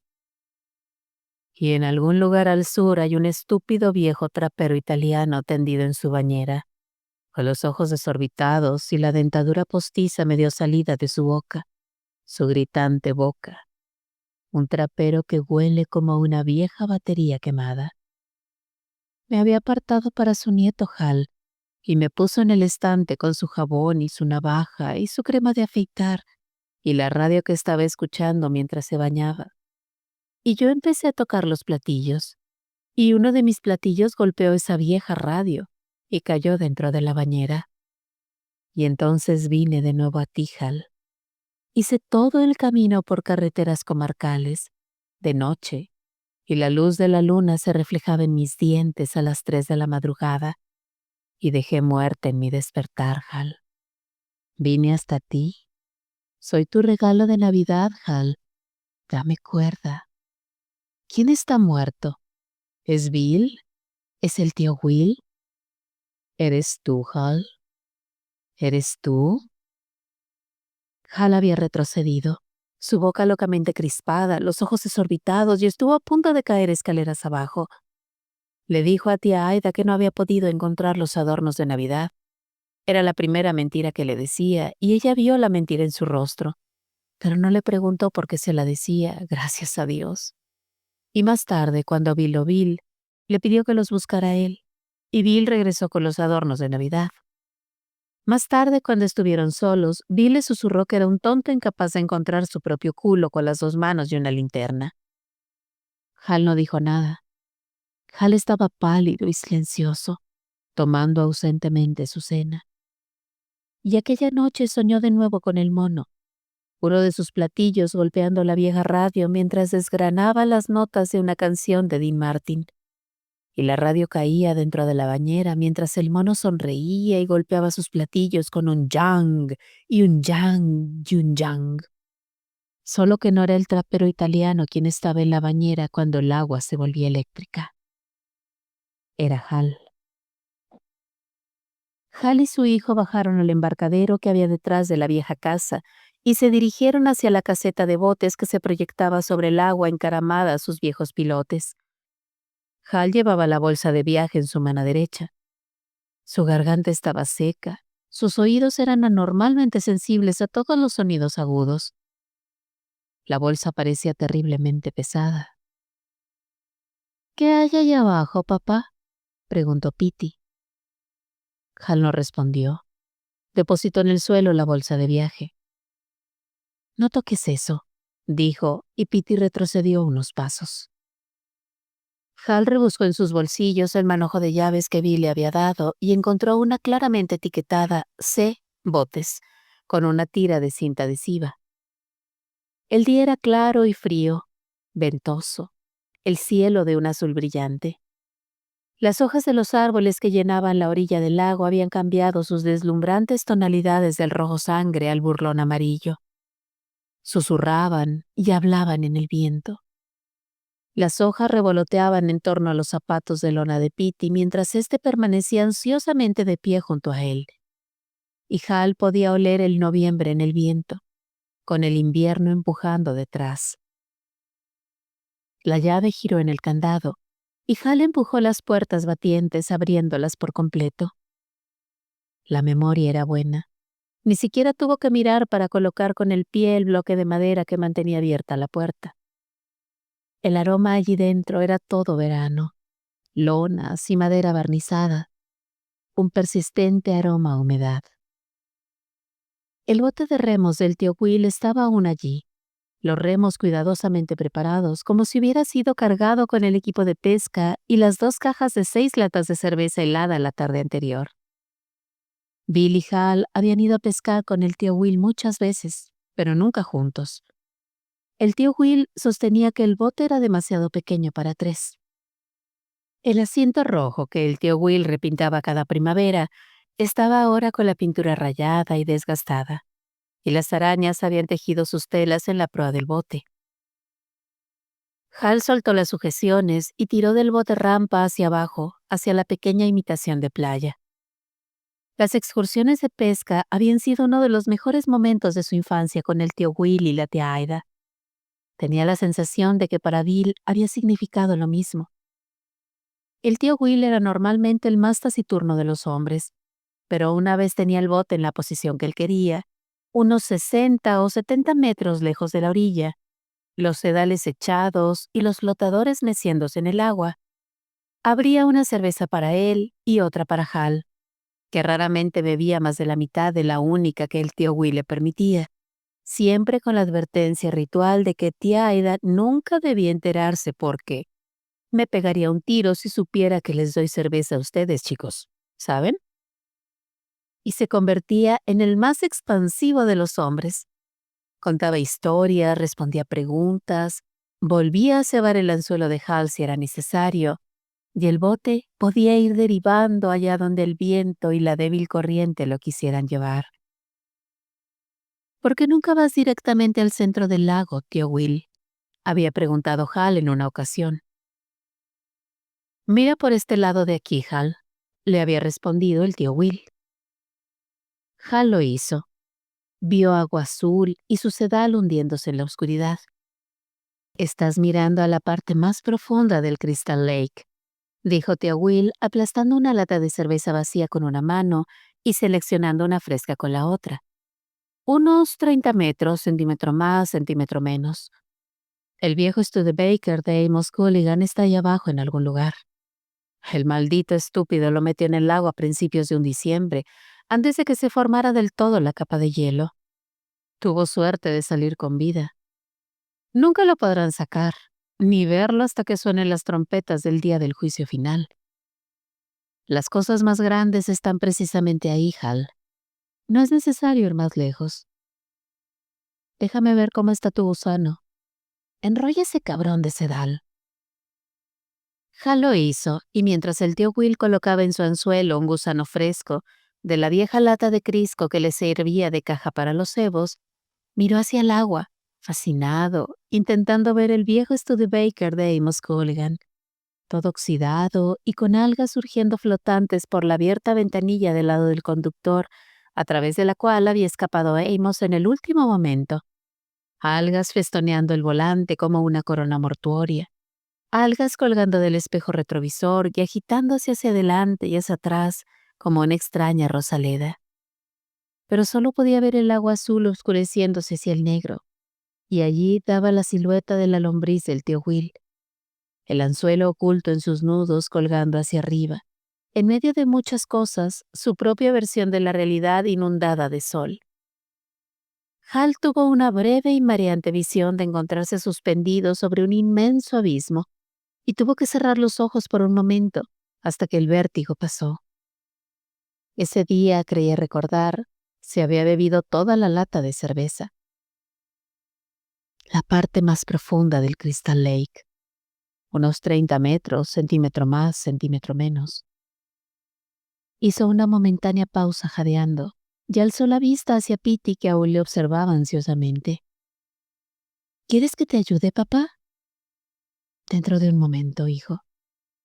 Recuperó de nuevo el aliento y ahora tiró de la barca de remos cruzando la estrecha franja de pedregosa arena hasta el agua, dejando un profundo surco. La pintura se había desconchado, pero la barca había sido mantenida bajo cubierto y parecía segura. Cuando él y el tío Will salían, era el tío Will quien tiraba de la barca rampa abajo, y cuando la proa estaba a flote, trepaba en ella, agarraba un remo para empujar con él y decía: «Empújame fuerte, Hal. Así fortalecerás tus piernas». «Trae la bolsa hasta aquí, Petey, y luego dame un empujón», dijo Hal a su hijo, y sonriendo un poco añadió: «Así fortalecerás tus piernas». Petey no le devolvió la sonrisa. «¿Voy a ir contigo, papá?» «Esta vez no. En otra ocasión te llevaré conmigo a pescar, pero no esta vez». Petey vaciló. El viento agitaba su cabello marrón y unas cuantas hojas amarillentas, crujientes y secas remolinearon en torno a sus hombros y aterrizaron en el borde del agua, balanceándose como otros tantos botes. «Deberías haberlos amortiguado», dijo Petey en voz muy baja. ¿Qué? Preguntó, aunque creyó comprender lo que quería decir Pitty. Haber puesto algodón en los platillos, haberlos almohadillado, así no podrán hacer ruido. Hal recordó repentinamente a Daisy acercándosele, no andando, sino bamboleándose, y cómo de pronto la sangre empezó a manar de ambos ojos en un flujo que empapaba el pelaje de su cuello y goteaba hasta el suelo del granero, cómo se derrumbaba sobre sus patas delanteras y cómo, en el quieto y lluvioso aire de primavera de aquel día, escuchó el sonido, no amortiguado, sino curiosamente claro, procedente de la buhardilla de la casa, a 20 metros de distancia. Yang, yang, yang, yang. Se había puesto a gritar histéricamente, dejando caer la brazada de madera que llevaba para el fuego. Echó a correr hacia la cocina en busca del tío Will, que estaba comiendo huevos revueltos y tostadas, antes incluso de haberse puesto los tirantes sobre los hombros. Era una vieja perra, Hal, había dicho el tío Will, su rostro ojeroso y triste. Él también parecía viejo. Tenía 12 años, y esos son muchos años para un perro. No deberías tomártelo así, muchacho. A la vieja Daisy no le hubiera gustado. Vieja, había hecho eco el veterinario, pero pese a todo pareció desconcertado, porque los perros no mueren de una hemorragia cerebral explosiva, ni siquiera a los 12 años. Como si alguien hubiera hecho estallar un petardo en su cabeza, había escuchado Hal que el veterinario le decía al tío Will, mientras el tío cavaba un hoyo detrás del granero, no lejos del lugar donde habían enterrado a la madre de Daisy en 1950. Nunca he visto nada así, Will. Y más tarde, aterrado hasta casi perder el control, pero incapaz de resistirse, Hal había subido hasta la buhardilla. Hola, Hal. ¿Cómo te encuentras? Había sonreído el mono desde su oscuro rincón. Sus platillos estaban inmóviles, separados entre sí unos 30 centímetros. El cojín del sofá que Hal había colocado entre ellos estaba ahora al otro lado de la buhardilla. Alguna fuerza lo había arrojado hasta allí, con tanto impulso como para rasgar su cubierta, y el relleno brotaba del desgarrón. No te preocupes por Daisy, susurró el mono dentro de su cabeza, sus cristalinos ojos color avellana fijos en los azules y muy abiertos de Hal Shelburne. No te preocupes por Daisy. Era vieja, vieja, Hal. Incluso el veterinario lo ha dicho. Además, ¿viste la sangre brotar por sus ojos, Hal? Dame cuerda. Dame cuerda y juguemos. ¿Y quién sigue, Hal? ¿Eres tú? Cuando recuperó la cordura se dio cuenta de que había estado arrastrándose hacia el mono como si estuviera hipnotizado y que tenía una mano tendida para coger la llave. Entonces retrocedió bruscamente y casi estuvo a punto de caerse por las escaleras de la buhardilla en su apresuramiento. Probablemente se hubiera caído si la caja de la escalera no hubiera sido tan estrecha. Un leve gemido escapó de su garganta. Ahora se sentó en el bote mirando a Pitty. Amortiguar los platillos no sirve de nada, dijo. Ya lo intenté una vez. Pitty lanzó una nerviosa mirada a la bolsa de viaje. ¿Qué ocurrió, papá? Nada de lo que desee hablar ahora, dijo Hal. Y nada de lo que tú desees escuchar. Ven y dame un empujón. Pitty se inclinó hacia la barca y la popa de la embarcación rascó contra la arena. Hal empujó con un remo y de pronto aquella sensación de estar ligado a la tierra desapareció. El bote estaba avanzando ligeramente, de nuevo en su elemento tras varios años en la oscuridad del cobertizo para los botes, balanceándose en el ligero oleaje. Hal colocó los remos en sus toletes, primero uno, luego el otro, y luego cerró las chumaceras. «Ve con cuidado, papá», dijo Pitty. Su rostro estaba pálido. «No voy a durar mucho», prometió Hal, pero miró hacia la bolsa de viaje y se interrogó a sí mismo. Empezó a remar, inclinándose ligeramente para hacerlo. El viejo y familiar dolor en la parte baja de su espalda y entre sus omóplatos empezó. La orilla fue alejándose. Petey tenía mágicamente 8 años de nuevo. 6, un niño de 4 años de pie en el borde del agua. Se protegía los ojos con una mano infantil. Hal miró casualmente a la orilla, pero no se permitió estudiarla realmente. Habían pasado cerca de 15 años, y si estudiaba atentamente la línea de la costa, vería los cambios más allá de las similitudes y se encontraría perdido. El sol golpeaba contra su cuello y empezó a sudar. Miró la bolsa de viaje y por un momento perdió el ritmo de empuja y tira. La bolsa de viaje parecía estar agitándose. Empezó a remar con más prisa. El viento soplaba ahora, secando el sudor y enfriando su piel. El bote se alzó y la proa hendió el agua hacia uno y luego hacia otro lado cuando volvió a caer. ¿Había refrescado el viento justo en el último minuto o así? ¿No estaba Petey gritando algo? Sí. Hal no podía entender lo que decía por encima del viento. No importaba. Librarse del mono por otros 20 años o quizá para siempre. Por favor, que sea para siempre. Eso era lo que importaba.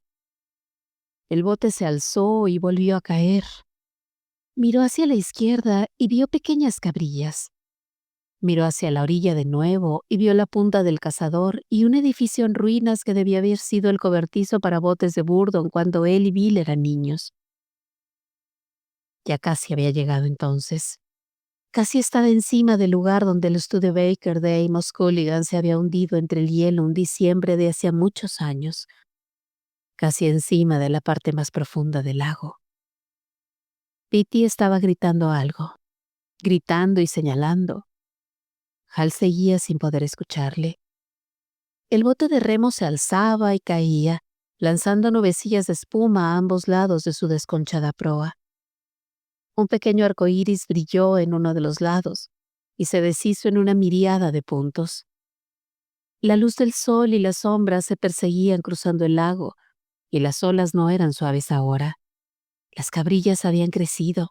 Su sudor se había secado poniendo carne de gallina en su piel, y la espuma había empapado a la parte de atrás de su chaqueta. Remó tercamente, los ojos yendo alternativamente de la orilla a la bolsa de viaje. El bote se alzó de nuevo, esta vez tanto que por un momento el remo izquierdo palmeó el aire en vez del agua. Petey estaba señalando hacia el cielo, sus gritos ahora reducidos a un débil asomo de sonido. Hal miró por encima de su hombro. El lago era un frenesí de olas. Se había convertido en una masa de azul oscuro lleno de costurones blancos. Una sombra cruzaba la superficie del agua hacia el bote y algo en su forma era familiar.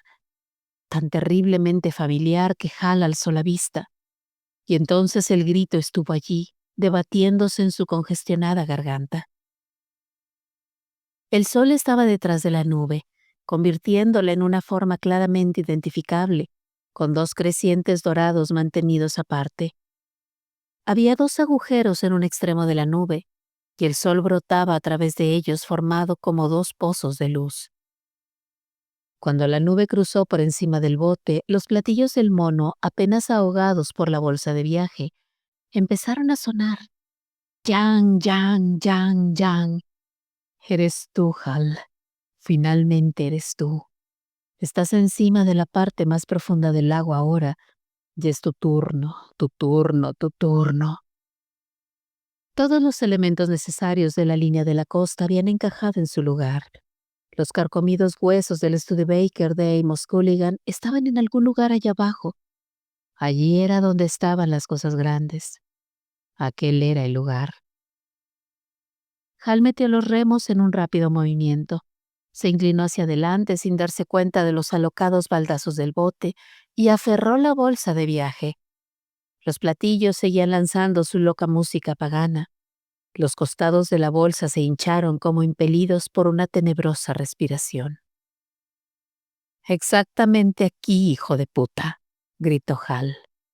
«Exactamente aquí». Y arrojó la bolsa por encima de la borda. Se hundió rápidamente. Por un momento pudo verla descender, sus costados agitándose, y durante aquel interminable momento pudo escuchar aún los platillos sonando. Y por un momento, las negras aguas parecieron aclararse, y pudo ver hacia abajo hasta aquel terrible abismo de agua lleno de cosas enormes. Allí estaba el Studebaker de Musculligan, y la madre de Hal estaba detrás de su legamoso volante.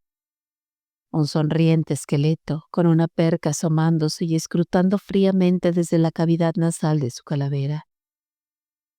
El tío Will y la tía Aida estaban recostados a su lado, y el cabello gris de la tía Aida flotaba hacia arriba, mientras la bolsa iba cayendo, girando y girando sobre sí misma, con unas cuantas burbujas plateadas ascendiendo hacia la superficie. Yang, yang, yang, yang. Hal volvió a meter bruscamente los remos en el agua, rascándose los nudillos hasta hacerse sangrar. ¡Oh, Dios! El asiento de atrás del Studebaker de Musculligan está lleno de niños muertos. Charlie Silverman, Johnny McCabe, y empezó a impulsar el bote. Hubo un crujido, como el seco disparo de una pistola entre sus pies, y de repente un chorro de limpia agua empezó a brotar entre dos tablas. El bote era viejo. La madera se había contraído ligeramente, sin la menor duda. Se trataba solo de una pequeña fisura, pero no había ninguna cuando remaba hacia el centro del lago. Podía jurarlo. La orilla y el lago cambiaron de orientación con respecto a él. Petey estaba a sus espaldas ahora. Por encima de su cabeza aquella horrible nube simiesca estaba desgarrándose. Hal siguió remando. 20 segundos fueron suficientes para convencerle de que estaba remando para salvar su vida. Era tan solo un nadador mediocre, y ni siquiera uno excelente se pondría a prueba en aquellas repentinamente agitadas aguas. Otras dos tablas se agrietaron bruscamente con aquel sonido parecido a un disparo. Más agua penetró en el bote, empapando sus zapatos. Hubo pequeños sonidos metálicos restallantes, que supuso eran clavos partiéndose. Una de las chumaceras de los remos crujió, se rompió y cayó al agua. ¿Iba a seguirle el tolete? El viento soplaba ahora desde su espalda como si intentara frenarle o incluso empujarle hasta el centro del lago. Se sentía aterrorizado, pero al mismo tiempo sentía una especie de loca alegría a través del terror. El mono había desaparecido definitivamente esta vez. Lo sabía de algún modo. Ocurriera lo que le ocurriese a él, el mono no volvería a arrojar sombras sobre la vida de Dennis o de Petey. El mono había desaparecido y ahora yacía sobre el techo, quizás sobre el capó del Studebaker de Musculligan, en el fondo del Crystal Lake. Había desaparecido para siempre. Siguió remando, inclinándose hacia adelante y tirando hacia atrás. Aquel sonido crujiente de la madera llegó de nuevo, y ahora la vieja lata de cebos oxidada que había estado en el fondo del bote flotaba en un palmo de agua. La espuma azotaba el rostro de Hal. Hubo un fuerte sonido restallante y el asiento de proa se partió en dos y quedó flotando cerca de la caja de cebos. Una tabla se partió en el lado izquierdo del bote y luego otra, esta en la línea de flotación en el lado derecho. Pero Hal siguió remando. La respiración raspaba en su boca caliente y seca y su garganta le dolía con el sabor metálico del agotamiento. Sus empapados cabellos se agitaban. Ahora el crujido llegó directamente del fondo del bote. Zigzagueó entre sus pies y avanzó hacia proa. El agua penetró en tromba. Se encontró con agua hasta los tobillos y luego hasta las pantorrillas. Siguió remando, pero el avance del bote hacia la orilla era ahora fangoso. No se atrevía a mirar hacia atrás para ver a qué distancia se encontraba. Otra tabla se soltó. El crujido que recoma al centro del bote se ramificó como un árbol y el agua lo inundó. Hal empezó a manejar los remos a toda la velocidad que le fue posible, respirando entrecortadamente, jadeando, empujando una vez, dos veces, y al tercer empujón, ambos toletes se partieron. Perdió un remo, aferró desesperadamente el otro, Se puso en pie y empezó a sacudir el agua con él. El bote se inclinó de costado hasta casi volcar y le arrojó hacia atrás contra su asiento con un fuerte golpe. Segundos más tarde otras tablas se soltaron. El asiento se hundió y se encontró tendido en el agua que llenaba el fondo del bote, sorprendido ante su frialdad. Intentó ponerse de rodillas pensando desesperadamente: Petey no debe de ver esto. No debe de ver a su padre ahogándose delante de sus ojos. Vas a nadar. Chapotearás como un perro si es necesario, pero lo vas a hacer. Tienes que hacer algo. Hubo otro chasquido desgarrante, casi un crujido, y se encontró en el agua, nadando hacia la orilla como nunca había nadado en su vida. Y la orilla estaba sorprendentemente cerca. Un minuto más tarde estaba de pie en el agua que le cubría hasta el pecho, a menos de 5 metros de la playa. Petey chapoteó hacia él, los brazos extendidos, gritando, llorando y riendo. Hal avanzó hacia él, forcejeando. Petey, con el agua hasta el pecho, forcejeó también. Se abrazaron fuertemente. Hal inspiró profundamente, jadeando, apretando con fuerza al muchacho entre sus brazos y llevándolo hasta la playa, donde ambos se dejaron caer sobre la arena agotados. «Papá, ¿se ha ido realmente ese mono?» «Sí, creo que se ha ido realmente». «El bote se hizo pedazos. Así sencillamente se hizo pedazos a tu alrededor». «Desintegrado», pensó Hal, y miró las tablas que flotaban a la deriva en el agua a 15 metros de distancia. No tenían el menor parecido con el resistente bote de remos hecho a mano que había sacado del cobertizo de botes. «Todo está bien ahora», dijo Hal, echándose hacia atrás y apoyándose sobre sus codos. Cerró los ojos y dejó que el sol calentara su rostro. «¿Viste la nube?», susurró Petey. «Sí, pero ahora no la veo. ¿Y tú?» Miraron al cielo. Había algunos jirones de nubes aquí y allá, pero ninguna nube grande y oscura. No se la veía, como acababa de decir. Hal ayudó a Petey a ponerse en pie. «Debe de haber toallas allá arriba en la casa. Vamos». Pero hizo una pausa mirando a su hijo. «¿Estás loco? Correr como lo has hecho». Petey le miró solemnemente. «Has sido muy valiente, papá». «¿Lo he sido?». El pensamiento del valor jamás había cruzado por su mente, solo el del miedo. El miedo había sido demasiado grande como para ver ninguna otra cosa, si es que realmente había habido alguna otra cosa. «Vamos, Petey». «¿Qué vamos a decirle a mamá?» Hal sonrió. «No vamos a contarle nada de esto, muchacho. Ya se nos ocurrirá algo». Hizo una pausa, mirando las tablas que flotaban en el agua. El lago estaba nuevamente en calma, con pequeñas olas chispeantes. Hal pensó en los veraneantes que nunca llegaría a conocer.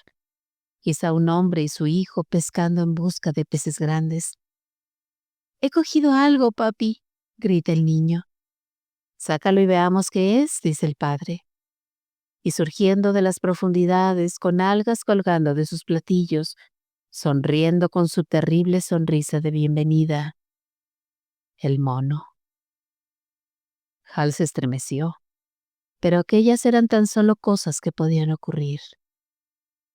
«Vamos», le dijo de nuevo Petey, y caminaron hacia el sendero que subía por entre los resplandecientes árboles otoñales hacia la vieja casa.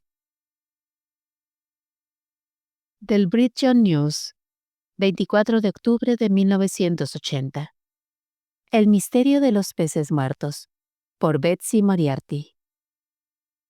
Centenares de peces muertos fueron encontrados flotando panza arriba en el Crystal Lake, en las inmediaciones del municipio de Casco, a finales de la semana pasada. La mayoría de ellos parecía haber muerto en las inmediaciones de la Punta del Cazador, aunque las corrientes del lago hacen que eso sea un poco difícil de determinar. Los peces muertos incluyen todos los tipos que comúnmente se encuentran en estas aguas, lucios, carpas, truchas marrones y arcoíris, incluso un salmón de agua dulce. Las autoridades del Departamento de Caza y Pesca afirman estar desconcertadas y recomiendan a los pescadores y a las mujeres que no coman ningún tipo de pescado procedente del Crystal Lake hasta que se haya efectuado los correspondientes análisis.